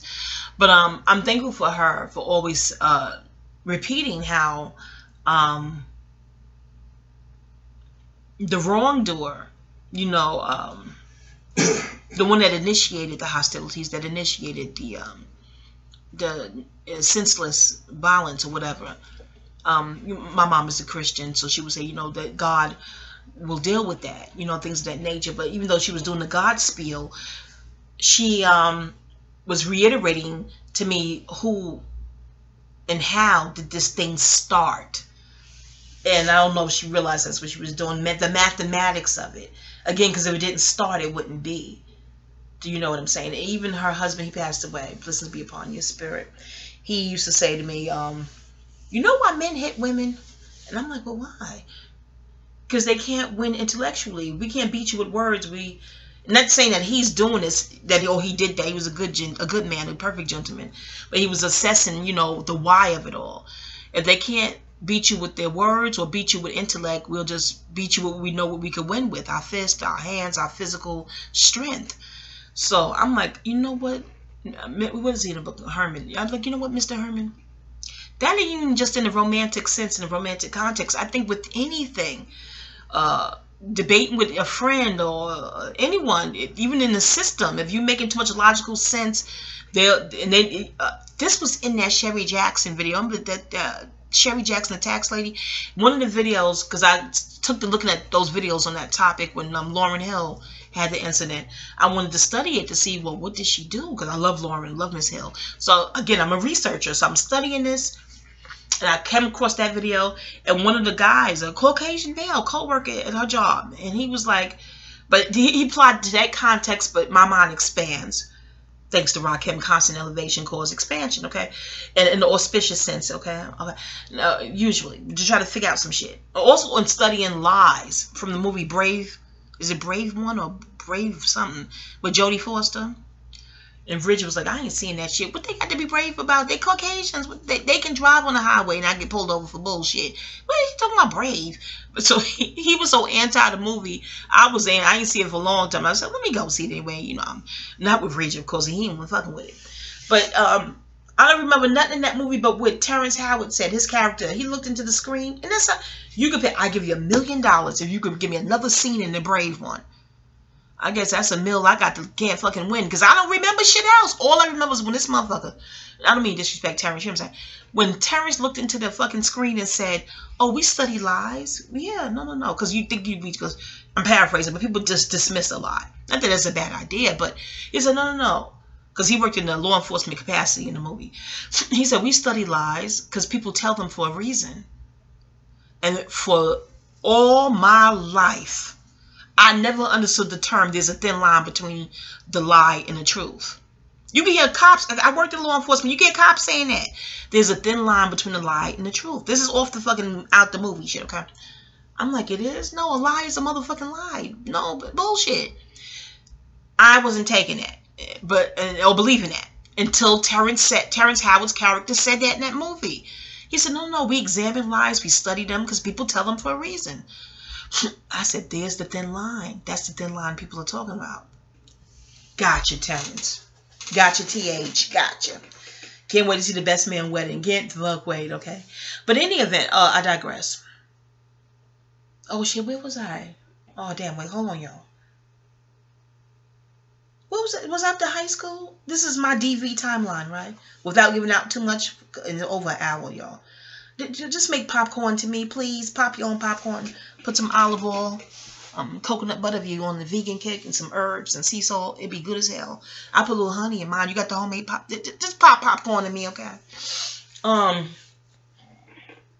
put curry powder in my popcorn. Be good as shit. Right now I can't do dairy. I'm not do coconut butter. Hold on. Anyway, or meat and shit. And don't y'all know, back to this the one time the DV. You know how you're trying to get over your ex or a man who's abusive, and all you can do is think about that son of a bitch, or something reminds you, any and every motherfucking thing remind you of that motherfucker. Girls, y'all know what I'm talking about? I haven't been doing meat and dairy. I wasn't doing it crazy anyway. I was 80-20 for a long time, but at least I would sneak some in here and there. 80% vegan, vegetarian. 20% whatever the fuck I want, when I want, how I want, how it should go down. It'd be, I'll detox, fuck it, okay? That's how I was for years now, 80/20. I got that from Abiola. Ah, Abiola girl. She was in one of her bloggy things. I love Abiola Abrams. If you ever feel a little blue, go look at her video. Her smile will cheer you up. Lauryn Hill's smile cheers me up too. Some people can just smile and you feel better. I like Chrissy Lampkin's smile. Some smiles are just so pretty. Oh man, you just feel. Whitney Houston. Oh, blessings be upon her smile. Iridescent. Oh, just certain smiles will just cheer you up. My papa smile when he decides to smile at me. I feel so much better. Smiles are magical, y'all. A good smile is so magical.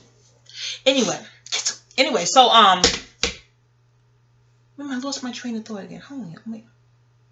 What was it? Popcorn? 80/20. Oh yeah, back to my point of Titus and the DV. Don't y'all know all I can think about is food? Not food, meat.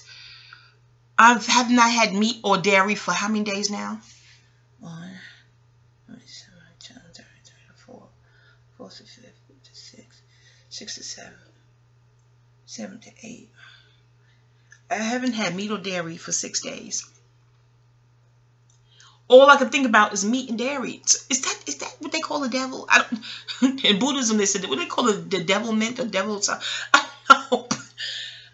It just, you pass a Waffle House, you be like, I haven't even fooled with Waffle House since Macon. I haven't had Waffle House over here. Every Waffle House, I'm like, I wonder what an All-Star would feel like. Pecan waffle. I'm bugging out. It's just, what the fuck? All I can think about is, what, y'all put in the comments, y'all, what is that when you're not doing something at all, cold fucking turkey, all you can think about is the fucking turkey. Like, oh God, some ground turkey taco. I don't fantasize about meat and dairy when I'm on 80/20. I've been on 80/20 for years though. I guess because I know I could have it. So I don't fantasize. That's it. The taboo. Oh shit, that's it. I've been 80/20 for years. Like since New York, I've been 80/20, right? No fantasies of meat. I don't even think about it. But I wanted to not put myself on such a strong, tight, hardcore vegan regimen. Because if I'm at family house, my mama cook, you hungry, baby? Yeah, what you got? I ain't saying no. Hell no. My mother make good food. Especially certain things she make really, really good. I'd say her sweet potato pie that I know she put the canned milk in. I ain't saying no. Hell no. My mama Cheryl. Why did I just say her name, Lord? Well, there must be many Mama Cheryls in the world, right? I don't know. Her food? Oh, fuck no. Oh, hell no. Look here. We've been fasting on Thanksgiving for years. Moved down here, and she cooked. She was like, y'all eating? Now, I want to say, well, we fast on Thanksgiving. You know, the Native American.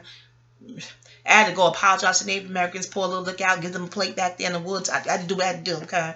Y'all gonna forgive me. Mama Cheryl uncooked, okay? So that was my point of the 80/20, just in case you had a loved one's house. Because back then, we wouldn't even bring certain things in the house to begin with. So I was more, my point is, I was more vegan when I'm on the 80/20 shit, not fantasizing about a goddamn thing, than I am right now, straight up vegan. And it's not just vegan, it's certain other shit you can't even have tea. I'm like, you can't have tea? I love tea. What the fuck? So this is called the Daniel Fast on Facebook. Y'all find it 21 days on Daniel Fast. If y'all interested, y'all can still join in. And whatnot, if you want to. It's Daniel in the Bible, that book, okay? Yeah, so there's other shit you can't have. Y'all go and check it out. Mama Star page, Star Water. Go and check it out. But how does this tie into the DV? Oh, yeah, the man, that's what I'm saying. Soon as you're trying to let his ass alone, all kinds of reminders. Like I'm being reminded of meat and dairy at every turn. Commercials, something, just the taboo, the forbidden taboo is all start coming at you. I don't know, life is weird. You could say something like, I'm not going to wear purple anymore. And then you start seeing purple all over the motherfucker. Just give me an example of what the fuck is that? It's like, is spirit testing you? Like, oh, you're not going to wear purple? Okay, well, let's try this. But spirit wouldn't be that devious. Oh, the low spirits, the lowly spirits would. I think I'm having epiphanies, y'all. Yeah, as soon as you make a declaration to something, here come those spirits like, okay, we're going to see. Let's see if you can do it. And it's hard because I want an all-star from Waffle House, and I hadn't had that shit in years. Well, since Macon. Well, that's about a year. About a year and change, yeah. I'm not thinking about no damn Waffle House. Y'all chant for me, okay? Yeah. Auspiciously. All other ones, y'all go right back to y'all, okay? I had to, not y'all, but you know, Dietrich's and them. I don't know. Sorry, I'm not contemplating. I'm sitting here thinking about food. Yes, I'm gonna get through this fast though. I'm gonna get through this shit. God damn it. Okay, now back to what I finna say. I know you're like, you ain't supposed to tell nobody you on the fast. Well, I did other shit. Okay, spiritual good stuff. All right. Well, we all know we on the daggone Facebook page again. Okay, back to my point. Healed.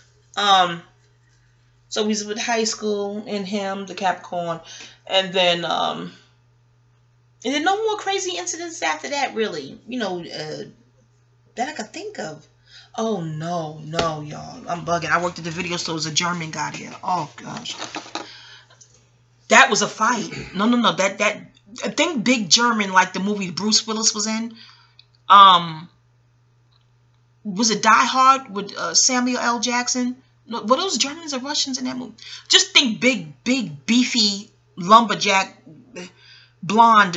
I think he even lived in the 80s. I think, was he the one who told me that was a German area? I don't know, back in the day. Up at East 80s. I don't know. But I was taken up for Mike Tyson. When you go back to the hood and your friend's black, you took up for the heavyweight champion of the world. He looked like he needs somebody to defend him. No, but I don't even think I was taken up for him. What happened is, I guess I had an attitude because he's Caucasian trying to diss a brother and using us melanated people as an audience to diss a brother. Oh, fuck no, not today.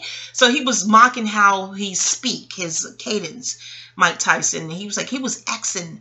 He was saying the word, he should have said the word ask, but he was accent on TV. He was, you know, clowning Mike Tyson's speech.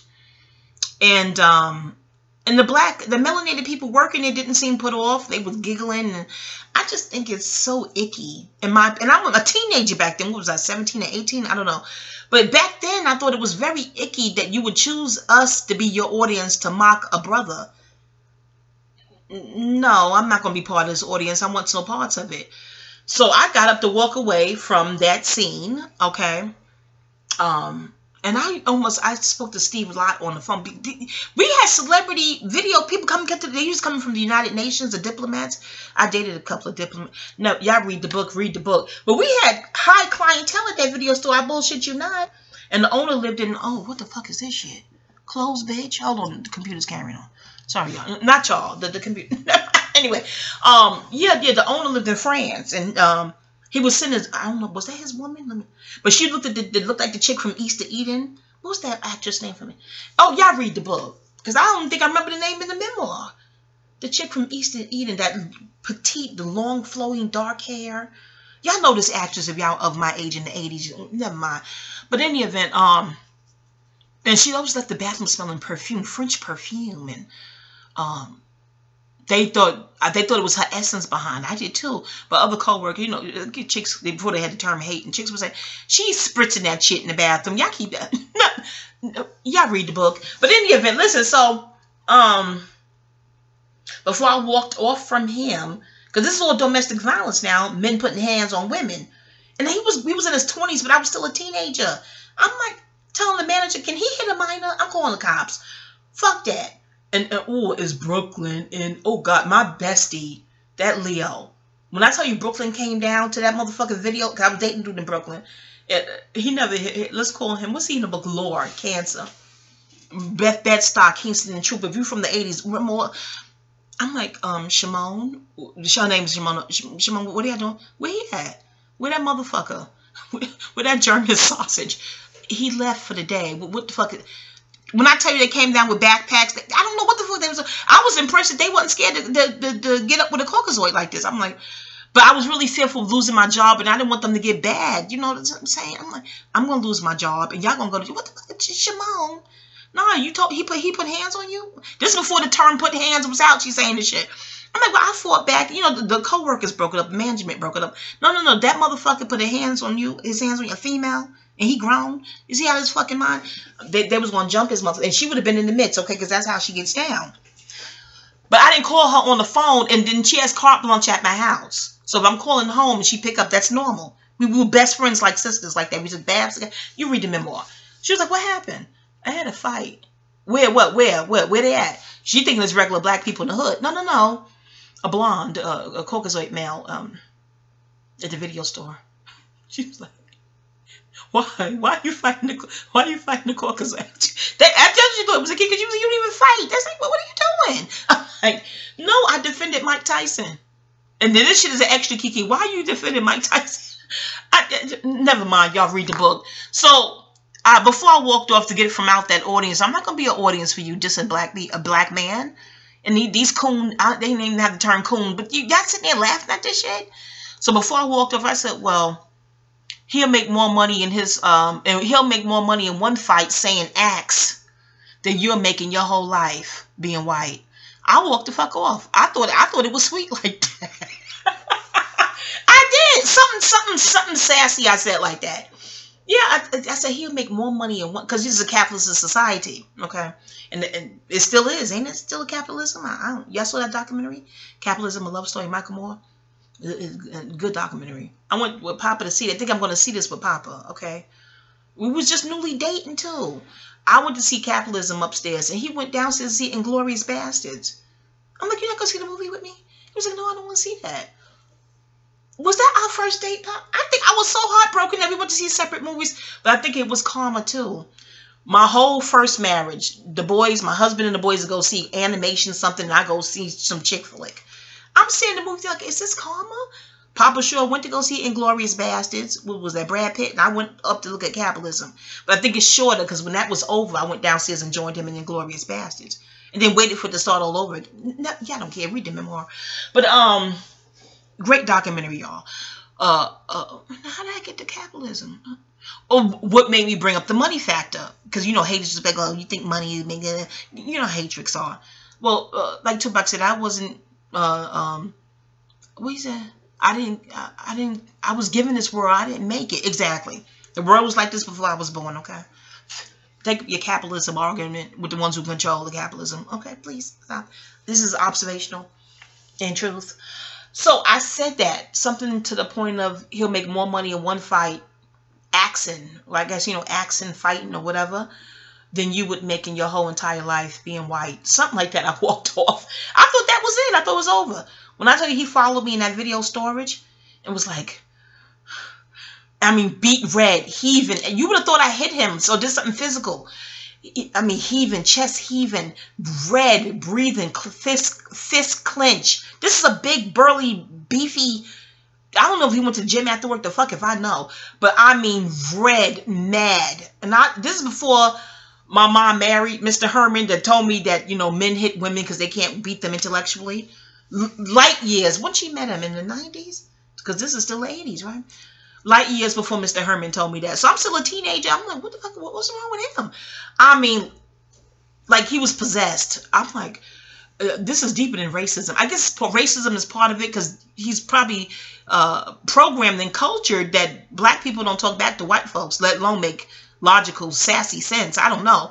So that statement must have went against all how he was raised that black people talk. I don't know. What's called black people. You see what I'm saying? So I'm like, because I'm thinking I could say, well, what's wrong? Are you all right? You need air? But I'm like, no, this motherfucker's ready to fight. Is he going to fight a female? Because we thought it was sucker bitch ass shit when a male hit a female then, and some of us still think it's sucker bitch ass shit. If you physically initiating the physicality, you a sucker bitch ass. That's what that's in the hood they said it and it's still said, okay? So I'm like, ooh, he's going to fight a girl? What is he fighting for? What's the prize? Now I know it's to save your ego. Your ego felt bruised and crushed. You're trying to repair that through doing something else illogical. Y'all tweet this to Mike Tyson. Tell him to fast forward to the hour mark, the hour 15 marker. Because I think he'll get a kick out of this story. You're like, wow, she defended me. Yes, Mike, I defended you and had to fight a male German. Oh, but in any event. So I got to throw in videotapes back at the video store. They put the video because it's time to fight. This nigga ain't looking to talk, and it's a closed area. And I'm a female, soft and punchy. I had no muscles, and I was like, "It's time, child." I was calling on the spirits that Whatever spirits that is attached to my bestie, I need y'all right now. She about that life. She would afford them no mother and one probably. She hands, skills, okay. I think her and Remy Ma come from the same spiritual source, okay. So I'm in my mind, I'm like, oh, whatever spirits is attached to Shimon, please, I need you, I need you. So I'm throwing the videos at this motherfucker. They put it in this little plastic thingy, throwing them shits, hitting them, boom, boom, jumping up on tables, throwing them shits. Because if I keep throwing them, and he's docking and dodging and throwing the videos to the boom, boom, boom, throwing them shits. And then that's causing commotion, and the management come. And you know what I don't like about, I'm going to say what's called black people. We're programmed. The black people hold me, but management, which was French, and he was very French, demure, she poo-poo, slim guy, dark, I can't think his name. But the French, the Caucasoids held him. Isn't that something? Like the niggas knew not to put their hands on a German. Do you see what I'm saying? But I'm still in fight mode. And it was a big girl, her name began with a V. I can't think of her name. I wouldn't say it anyway if I remembered it, but it looked like because I'm still in fight mode, she's trying to fight me. Well, bitch, I'm definitely ain't scared to fight you. It's on. What's good, bitch? But she was like, well, why are you fighting me? No, bitch, I'm fighting and you inserting your fucking fat frame in the fight, bitch. You get what the... It wasn't good, y'all. It wasn't good. So they separated us, and then management took us to the back in separate offices to ask us what happened. And I said, well, he initiated the physicality. I didn't even see it coming. I didn't know his ego was that frail. That you can't. That's what they said. Did I say this shit already? That tax video, Sherry Jackson. He said when they know they can't win. He's speaking in context. That's how I got this shit. Because I got a segue. When they can't win an irrational argument, they reduce the name calling. And I'm thinking professionals in suits in the office space is reducing name calling. Wow. But that's what he said in that video. He said they know they can't win an irrational argument, so they reduce the calling you names. And I think that's in life in general, not just in that man's office. And with domestic violence, if they can't win with words, they're going to reduce the physical. Because Mars' aim is to win, not make sense. The aim is to win for Mars, not to make sense. I was just looking at a video. And the narrator, she was talking about Mars. She said Mars doesn't want to be prudent. It wants to win. I said, oh, shit. Now, I heard this years and years ago in astrology ciphers. But I didn't realize, think this chick is out of Washington State. I'm like, all walks of life know this about Mars? That study this astrology stuff and planetary stuff.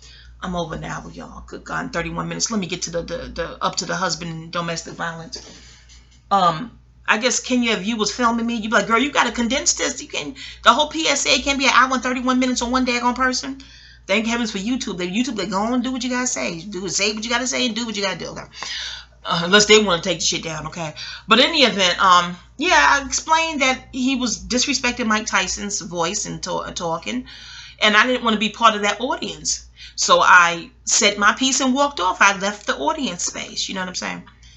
And they was like, well, that's what made him angry? These are French people now. As far as I know, that's all that happens. He was, he was mocking Mike Tyson's speech impediment. And I didn't think I should be in the audience for that. And they looked at me like, are you sure that's all that happened? I'm like, oh, and I said something before I left. I did, well, the First Amendment. He was exercising his First Amendment, mocking Mike. So I exercised mine, okay? And I said that he will make more money in one fight axing, fighting, he said ask, than you would make in your whole entire life. And they looking at me like, is that all you said? I said, well, okay, yeah. I said, you would make your whole entire life being white. I did say something. I think I said something. They said, oh, so you made it racial. I said, no. The world been racial before I was born. I didn't make it racial. I don't have that power. It's been racial. I just announced what's already has been, okay? It was like, we don't know what to do.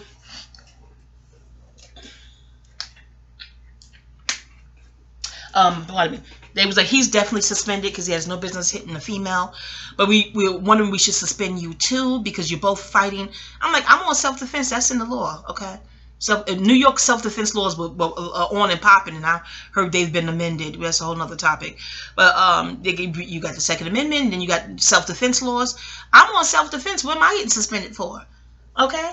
What was I supposed to do? And he's a male. Okay. No, they said, but you made it racial. And I said, no, I repeat. The world's been racial before I was born. I didn't make anything that wasn't already there. He's making it racial, mocking a black person. Oh, but Mike Tyson is a celebrity. He doesn't need you to defend him. I'm like, no, he don't need it. But I wanted to do it. Just like he wanted to mock him, I wanted to do it. So I did it. But y'all read all the details in the memoir for that. Yeah. And you probably wondering, well, did they suspend you? It'll be in the memoir. But anywho. Okay, so that was that. Didn't anything happen after that before I got married?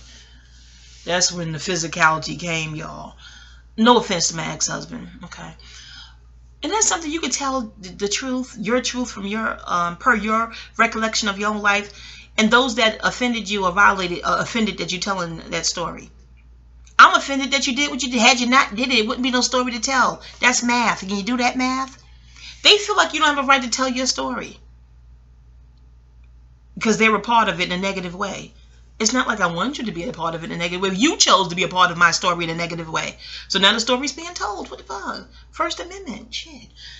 Not just talking to you, Mickey, but, what did I just say? Oh, Jesus. Any violators that take umbrage with somebody telling their story. You didn't take umbrage for your violation. You felt you had a right to do that, didn't you? No self-control. Oh, gee. In any event. So, yeah, things were pretty, you know, I dated in between, me and Mickey. I dated in between him, but no, nothing physical and violent, no. I'm sitting here thinking, no, I'm not going to go get the manuscript and make sure. No, I don't think so, no. So I meet Mickey on a train, 1988. I surely did, yeah. And he's not even a thug or a street guy like that. Isn't that something? You could date a whole host of street guys and no violence. One guy from suburbia Long Island, he born in Brooklyn, though. And violence. Ain't that a bitch? Oh. Hey, Ma. Hey, how you doing? I'm okay. Reminiscing on my domestic violence timeline. The last episode of Real Housewives of Atlanta inspired me to do it. Yeah, and it's turned out to be a kiki. This should not be a kiki. Could you imagine? But that's what I'm doing. How you doing, Mama? I'm great, but I'm wondering, did you mail anything? Papa did. You see how two heads are better than one? I didn't. I had the stamps and everything on it, the last batch. I believe this is the last batch. I think I have 2 more bridal shower ones to send out.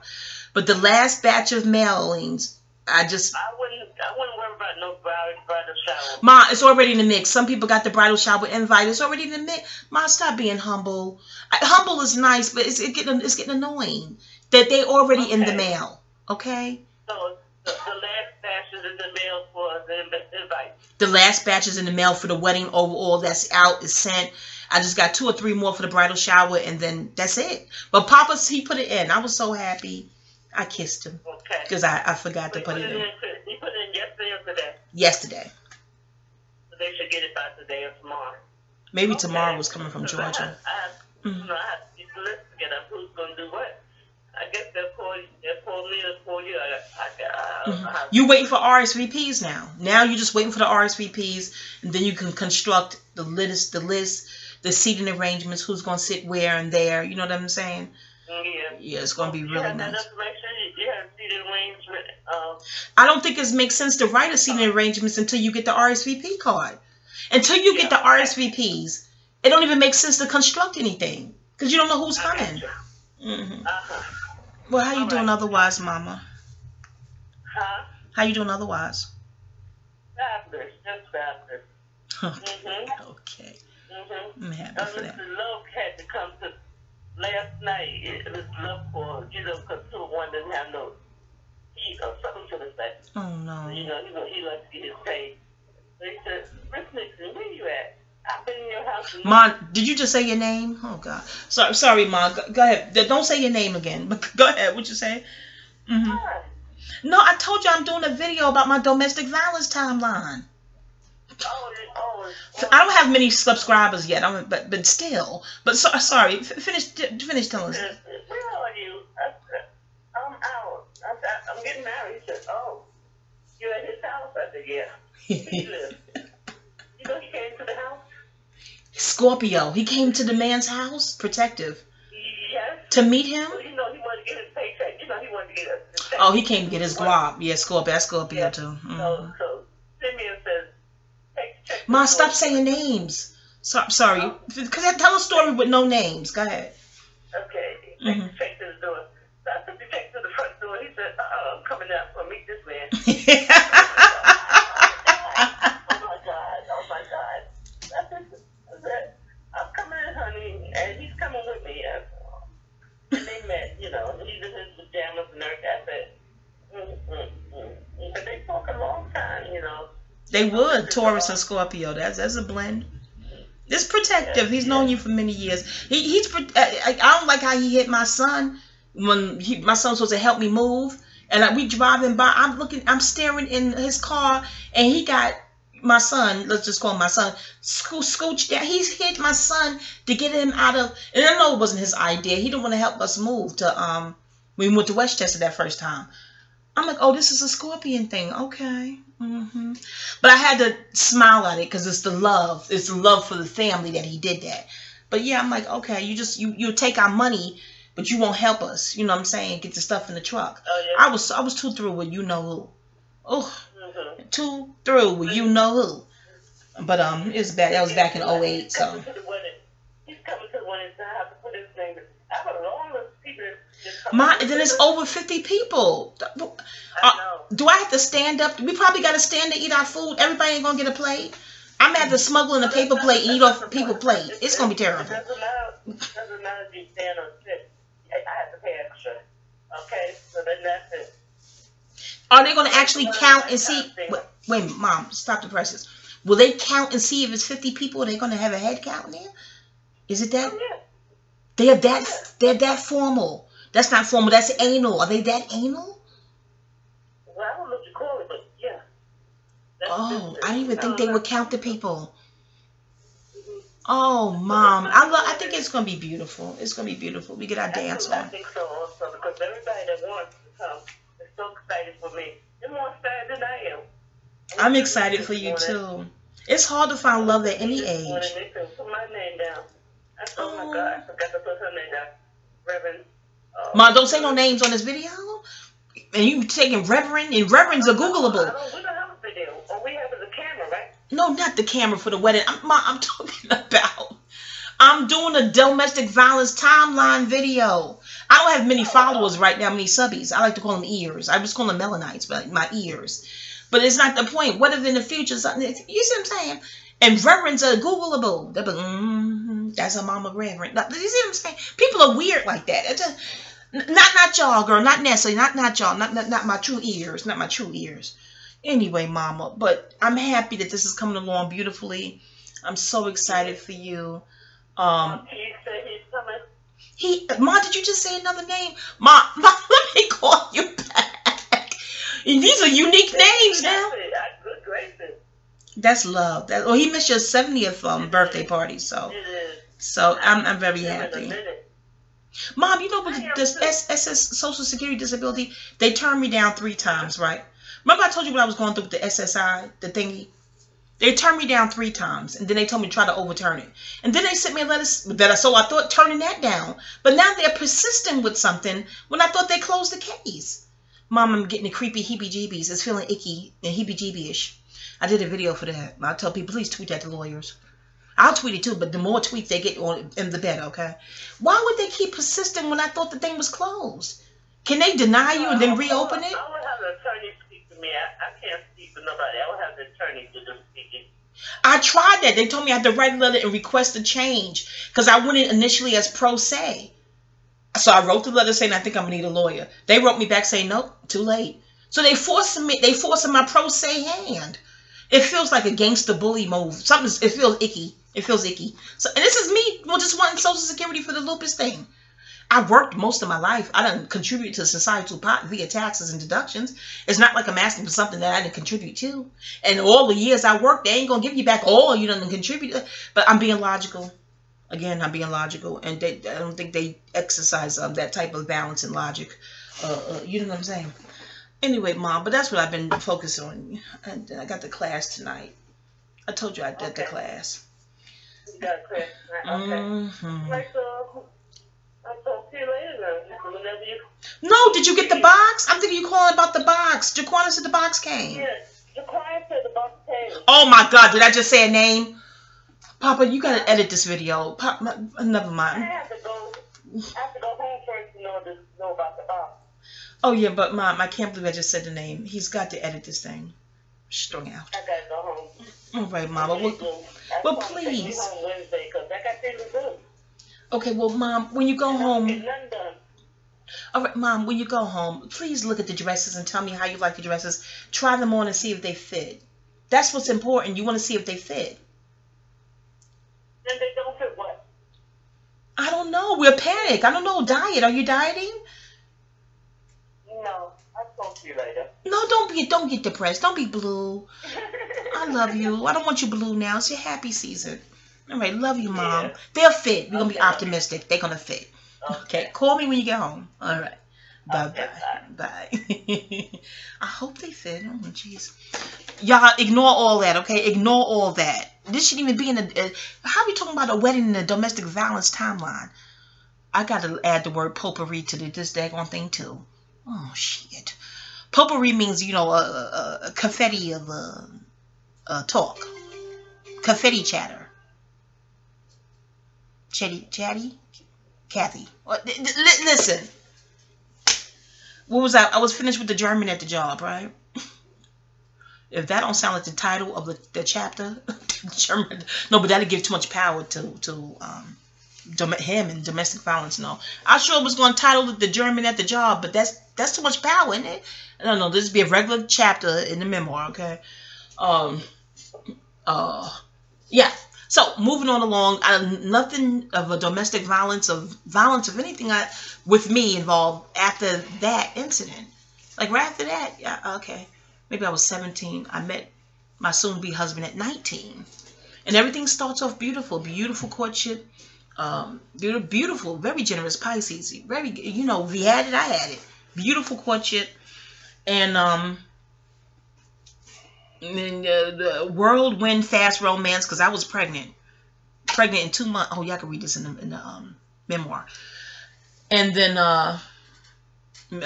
miscarried. Oh, y'all read all that in the memoir. But finally, when the pregnancy stuck, we were chilling. We just got back in from a date. I think we went out. We hung out. We was chilling. We had got a bunch of goodies. We were chilling.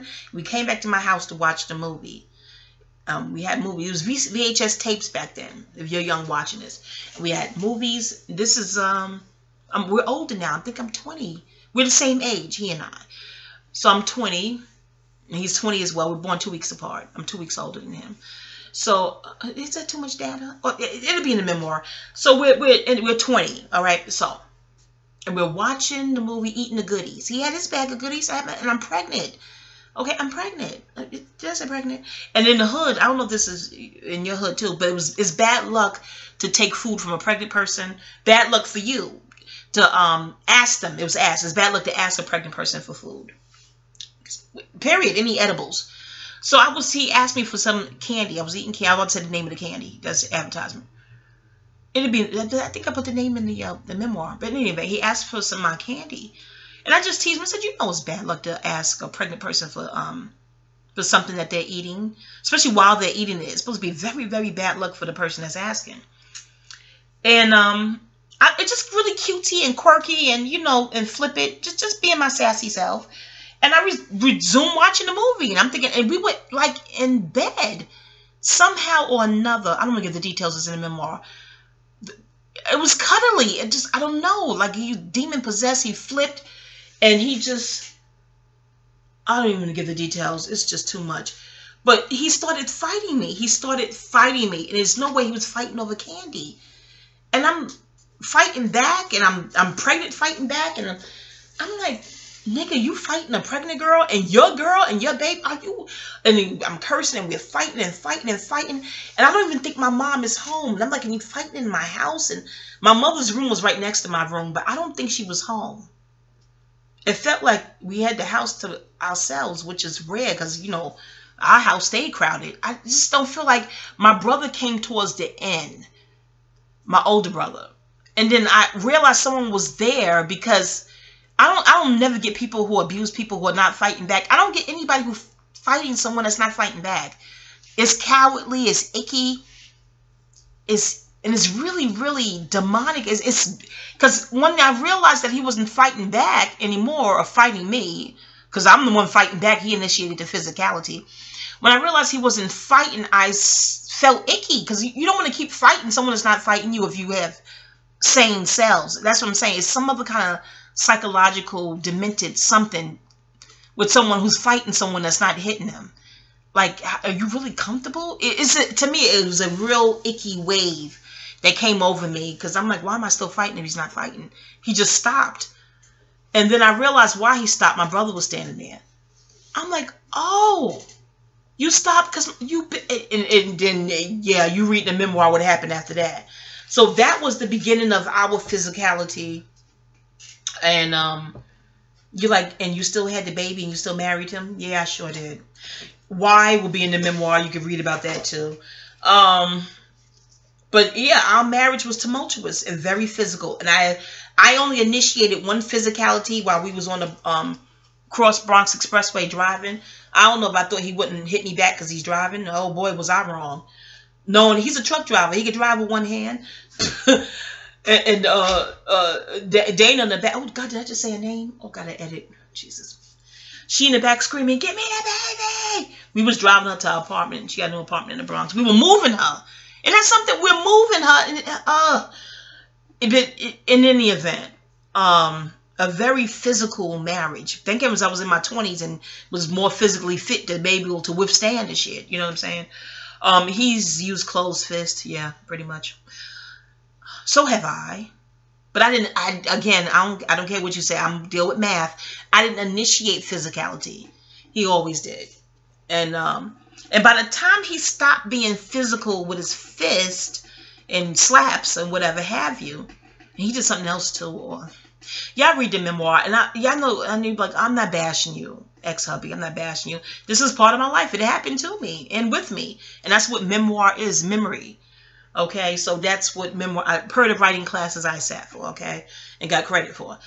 The memoir is memory, okay, so it's my memory because I'm the author. Author's authority. And look, ex-hubby, if you remember your past with me differently, you're free to write your memoir. Okay, alrighty. That goes for any other my memoir entity. You remember different? Write different. Write and let write. I was reading that on another writer's blog the other day. I said, that's cool. Like live and let live. She said, write and let write.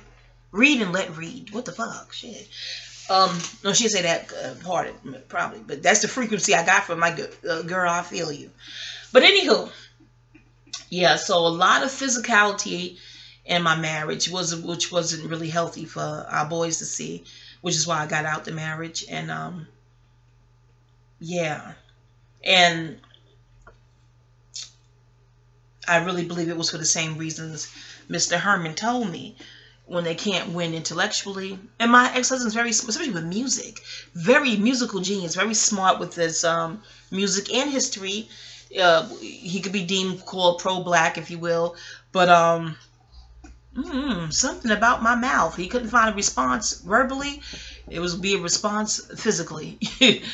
And it's not funny, but you know, nervous burp and laugh Chuck there. I knew that I'd rather be single and sane than coupled up and crazy. I knew that right then and the fuck there. Yeah, no. This marriage life in this context is not sane. It's not healthy. It's not logical. But there's some redeeming qualities to him. One of them is you don't got to work. Yeah, there I said it. I don't care what you kids say, Dietrich's. He's not the type of husband that forces you to work. You don't have to work. You're a leisurely lady, and he worked fine, you know. He's not even keep the house clean and cook the food and no, just it's a wonder we had any fights, because he can be friendly and upbeat and bubbly too. It's our fights are weird. I think our fights was in a way of me trying to that'd be the memoir. That'd be in the memoir. This is the DV timeline video. Let me keep it at that. And you want more details on these incidents at the beginning of memoirs. The Holy Trilogy, my Holy Trinity Trilogy, my trifecta. I tried. Defect, infect, and fecta. Effect, yeah. Trying, effect, trifecta, yeah. Pardon my etymology anagram, a little high moment there. But, yeah, and after that marriage, yeah, my current papa, no. No physicality, no, definitely nothing, no closed fists and no slaps, nothing like that, nothing like that. Now, he's said some harsh things, not even being emotionally abusive. I guess in his mind, he's responding to my sassy tongue. I guess being born in Harlem, being raised there in New York City, period, our mouth, just, yeah. But no, Papa's never put no real-time hands on me, no. Or even faux time hands, or no, just no. Papa, he's just a gentleman. He hitting a woman. That's not his thing. That's not him. It's just, you ever just met a gentleman? Just, yeah. But in any event, after my first marriage, no. Oh, there was that one time, the politician. Oh, jeez. That wasn't even no romantic connection, y'all. He did it once, but I don't know it was as effective because I moved. It would still, I think contact was still made. And then he attempted it again after he was trying to justify why I shouldn't have made a big deal out of it. And then it looked like he attempted to, yeah, some kind of sick, possessive, demonic something came over that Libra, that something bitch. Oh, God. Oh, may the spirit realm and ancestors deal with him. But that will be in the memoir, the third installment. I know you're thinking what you're thinking. No, don't think that in that way, if that's what you're thinking.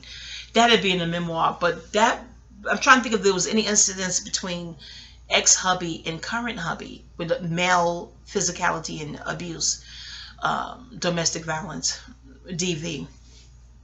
No, I have to say not. And I'm thinking, as far as physical, I'm thinking, there's always some nasty wording, Somebody just trying to trump your say. It's mental. And people wants to make you feel like you are not more, even though I'm not even competitive in an intellectual sense, because if it's not a prize, yes, it's a double negative. Why? Because I can and I did. If there's not a prize in it, what is the fucking inspiration to do it? I don't understand.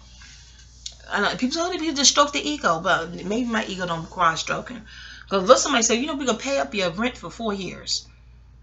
That's incentive. I'm like, oh really? What the fuck? What's the plan? What did he do? But just to do shit, just to do it, and there's no prize. What the fuck? I don't get it. I know we live in a world where there's loads of people that do a lot of shit with no prize. They just do it just to appease their ego. But again, I can't be a slave to the ego because it's too stingy. Short-term gratification is not my aspiration in this context, okay? Yeah, but I think I rounded up my DV timeline for this video. For those who won't read the memoir or aren't going to read the memoir or whatever the fuck, you have it. But yeah, I finally kissed a lot of frogs. And I don't even like to use the frogs because in the medicine cards, frogs is abundance. I don't even. But why do you say you kiss a lot of frogs before you reach your prince? The Cinderella thing. What the fuck was that? Hold on. Where's the cat? He's been quiet too damn long. Is the cage open? Let me see. No, yeah, it's open. He's not in it. He's sleeping because he's quiet. Anyway, oh, okay. Yeah, so I used to say that for Papa. I kissed a lot of frogs before I reached my Papa Prince. I don't like when I read the medicine cards. I'm like, no, I ain't gonna keep dissing frogs. Hell no. So I'll find some other unfriendly animal. Maybe coyote. I kissed a lot of wolves and coyote. No, but the wolf is the teacher. The coyote is the trickster. Yeah. Maybe go. Yeah, I've kissed a lot of coyotes before I met my prince. Prince of Darkness. And he carries that. I'm not gonna make this a Papa video. But listen to me. y'all, I'm thinking, yeah, that's it. Just that politician moment between ex-hubby and Papa. It was a violation of physicality that I could think of. Yeah, ugh.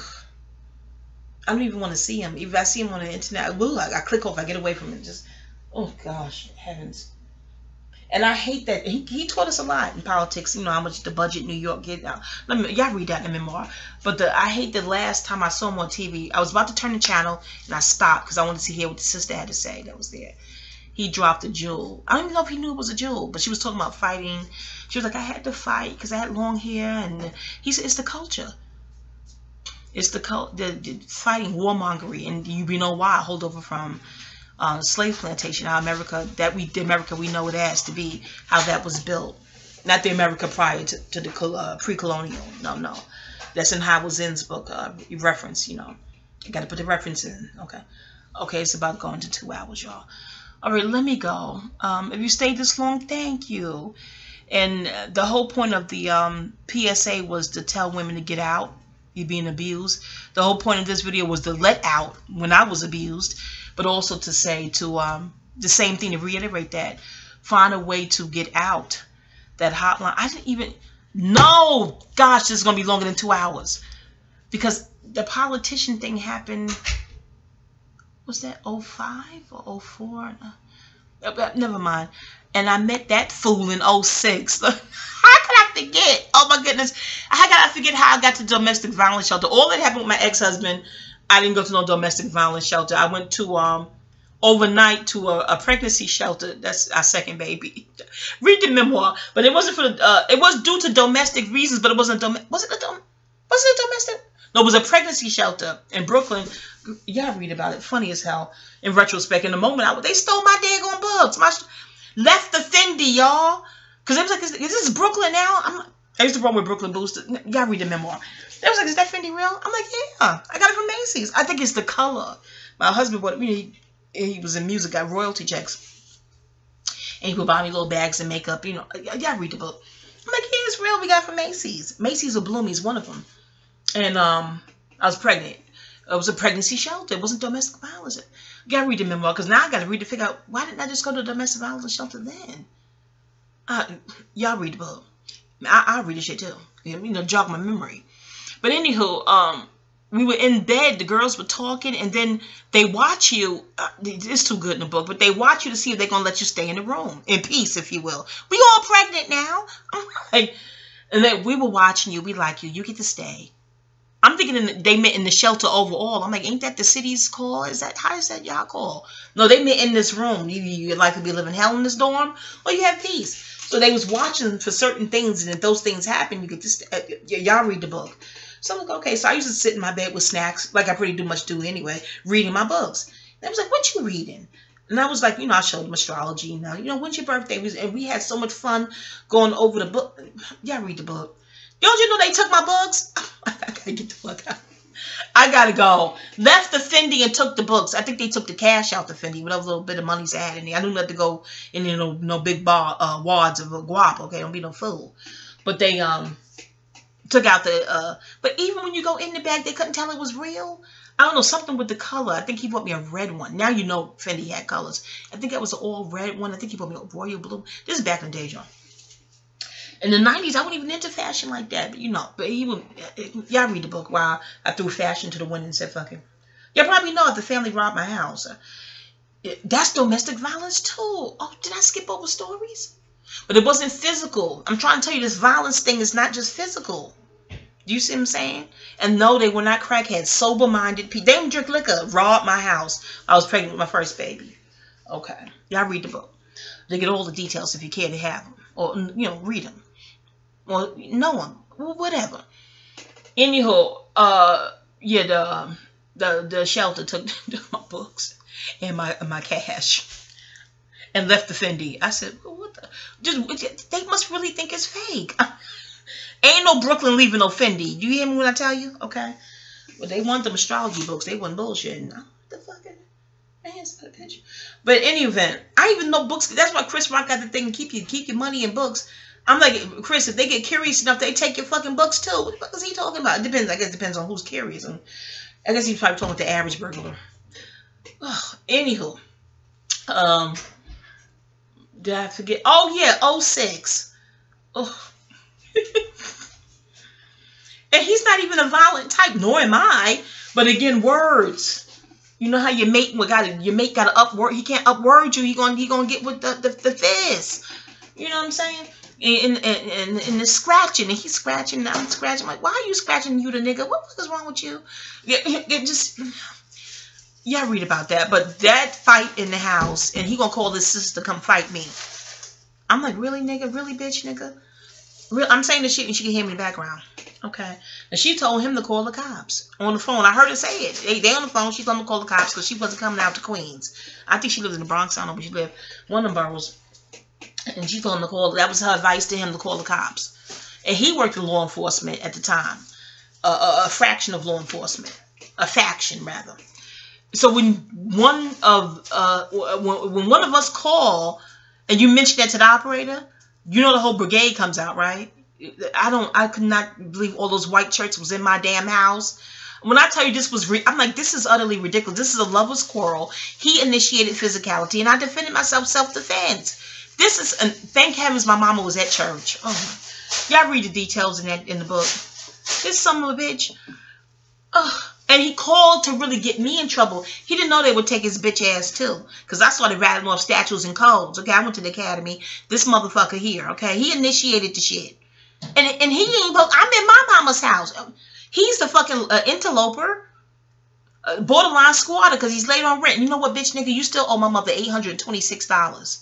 $826, bitch. I ain't gonna say no more. You already know what it is. And you ain't even include the interest from '06. Ooh. And you gonna bring up your old busted ass TV, bitch. I ain't even talk about this shit no more. You know I saw you in the supermarket. Venus was retrograde one year. Saw you in the supermarket. I surely did. And I was looking. Oh, y'all read it in the memoir. Read it in the memoir. Oh, but anywho, in Westchester County, you was dating like this Caucasoid Indian looking lady. She looked a mixture of Indian and Caucasoid. If she only knew. I wanted to warn her.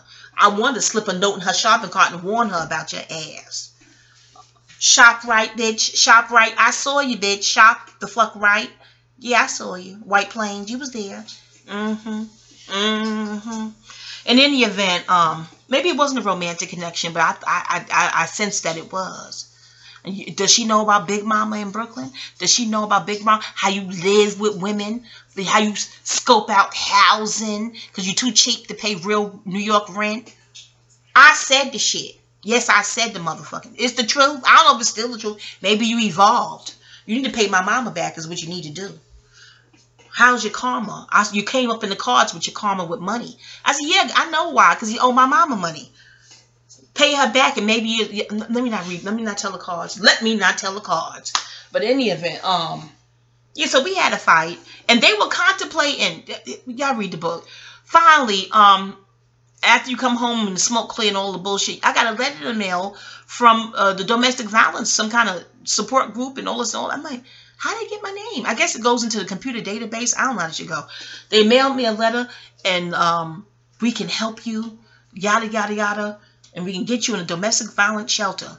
Now, my first experience, although that was a pregnancy shelter, my first experience with that, they taking my books and shit and my cash. I'm like, I don't know the daggone shelter. Will they take your books and your cash? And I called the lady. She was like, no. This is a different. Domestic violence shelters are different. They were then. I don't know how they are today. You shouldn't have that problem. You'll be fine.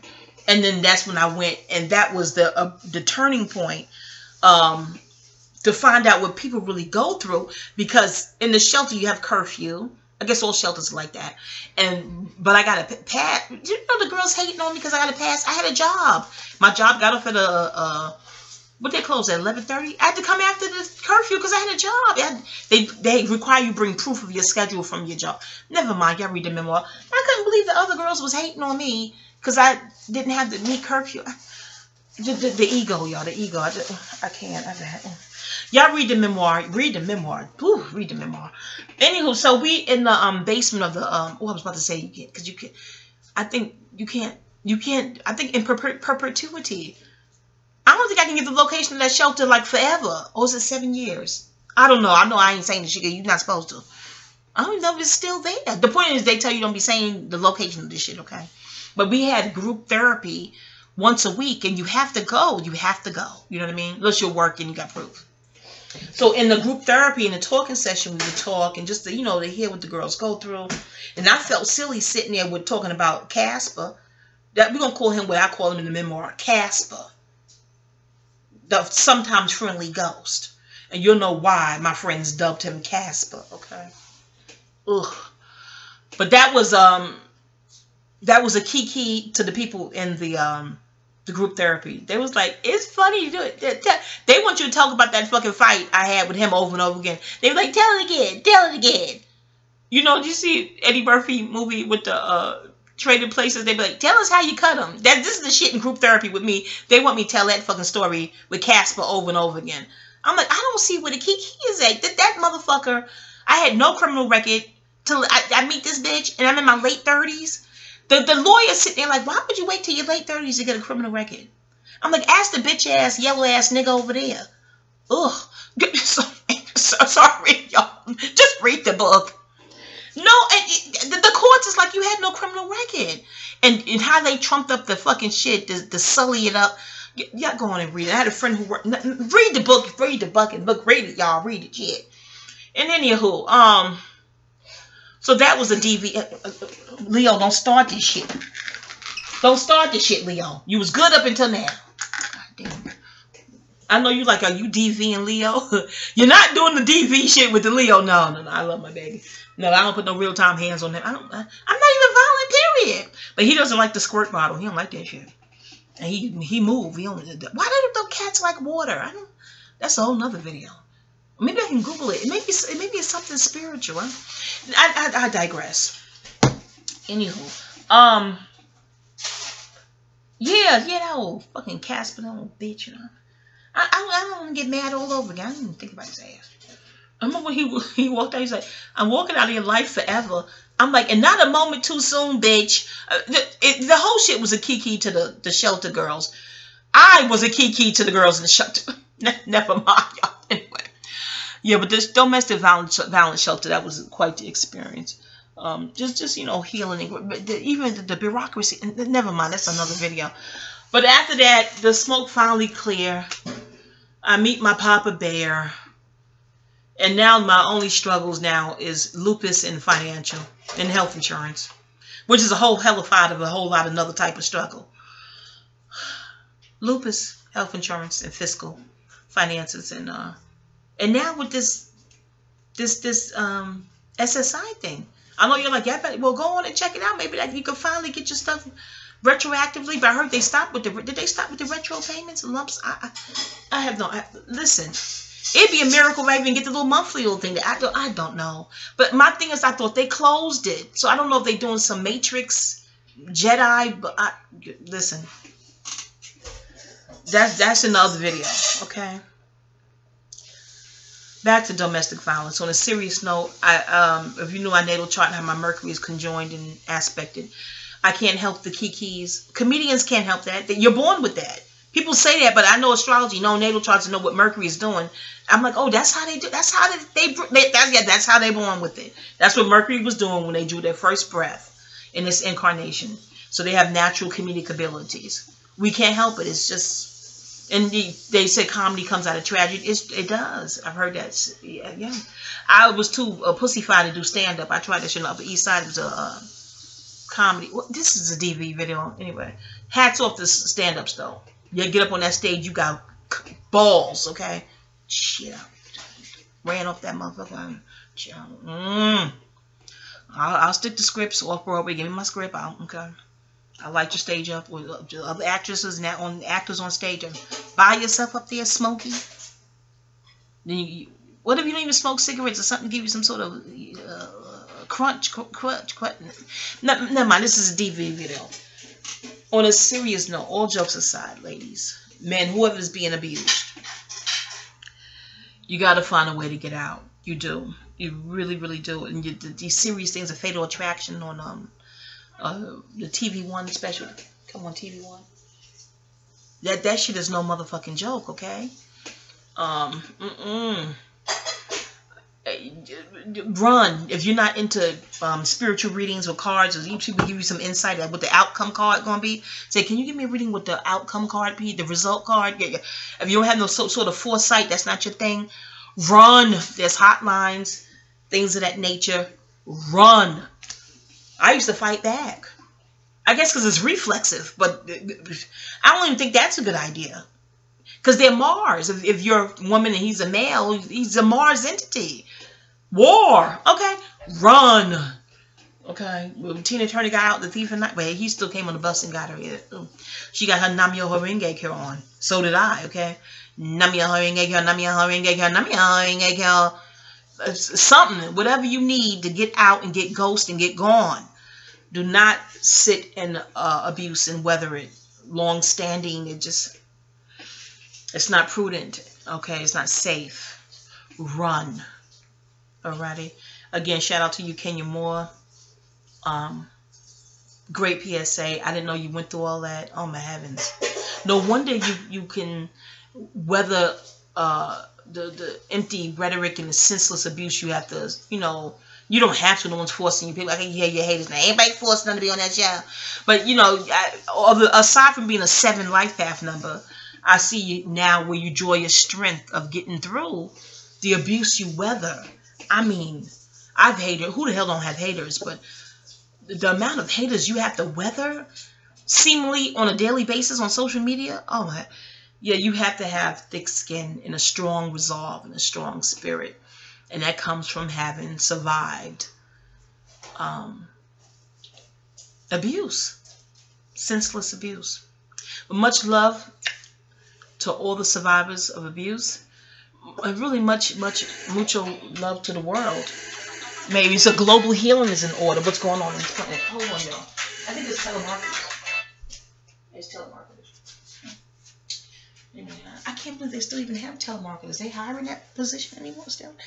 Anyway, I guess it was people who like annoying people. They always have a market for that. I don't know. Anyway, y'all, that's it. Wholeness, wellness, and healing vibrations. Ashe. Wholeness, wellness, and healing vibrations. Ashe. Wholeness, wellness, and healing vibrations to the whole world and in perpetuity. Ashe. In Mayat's name. It's so more to be.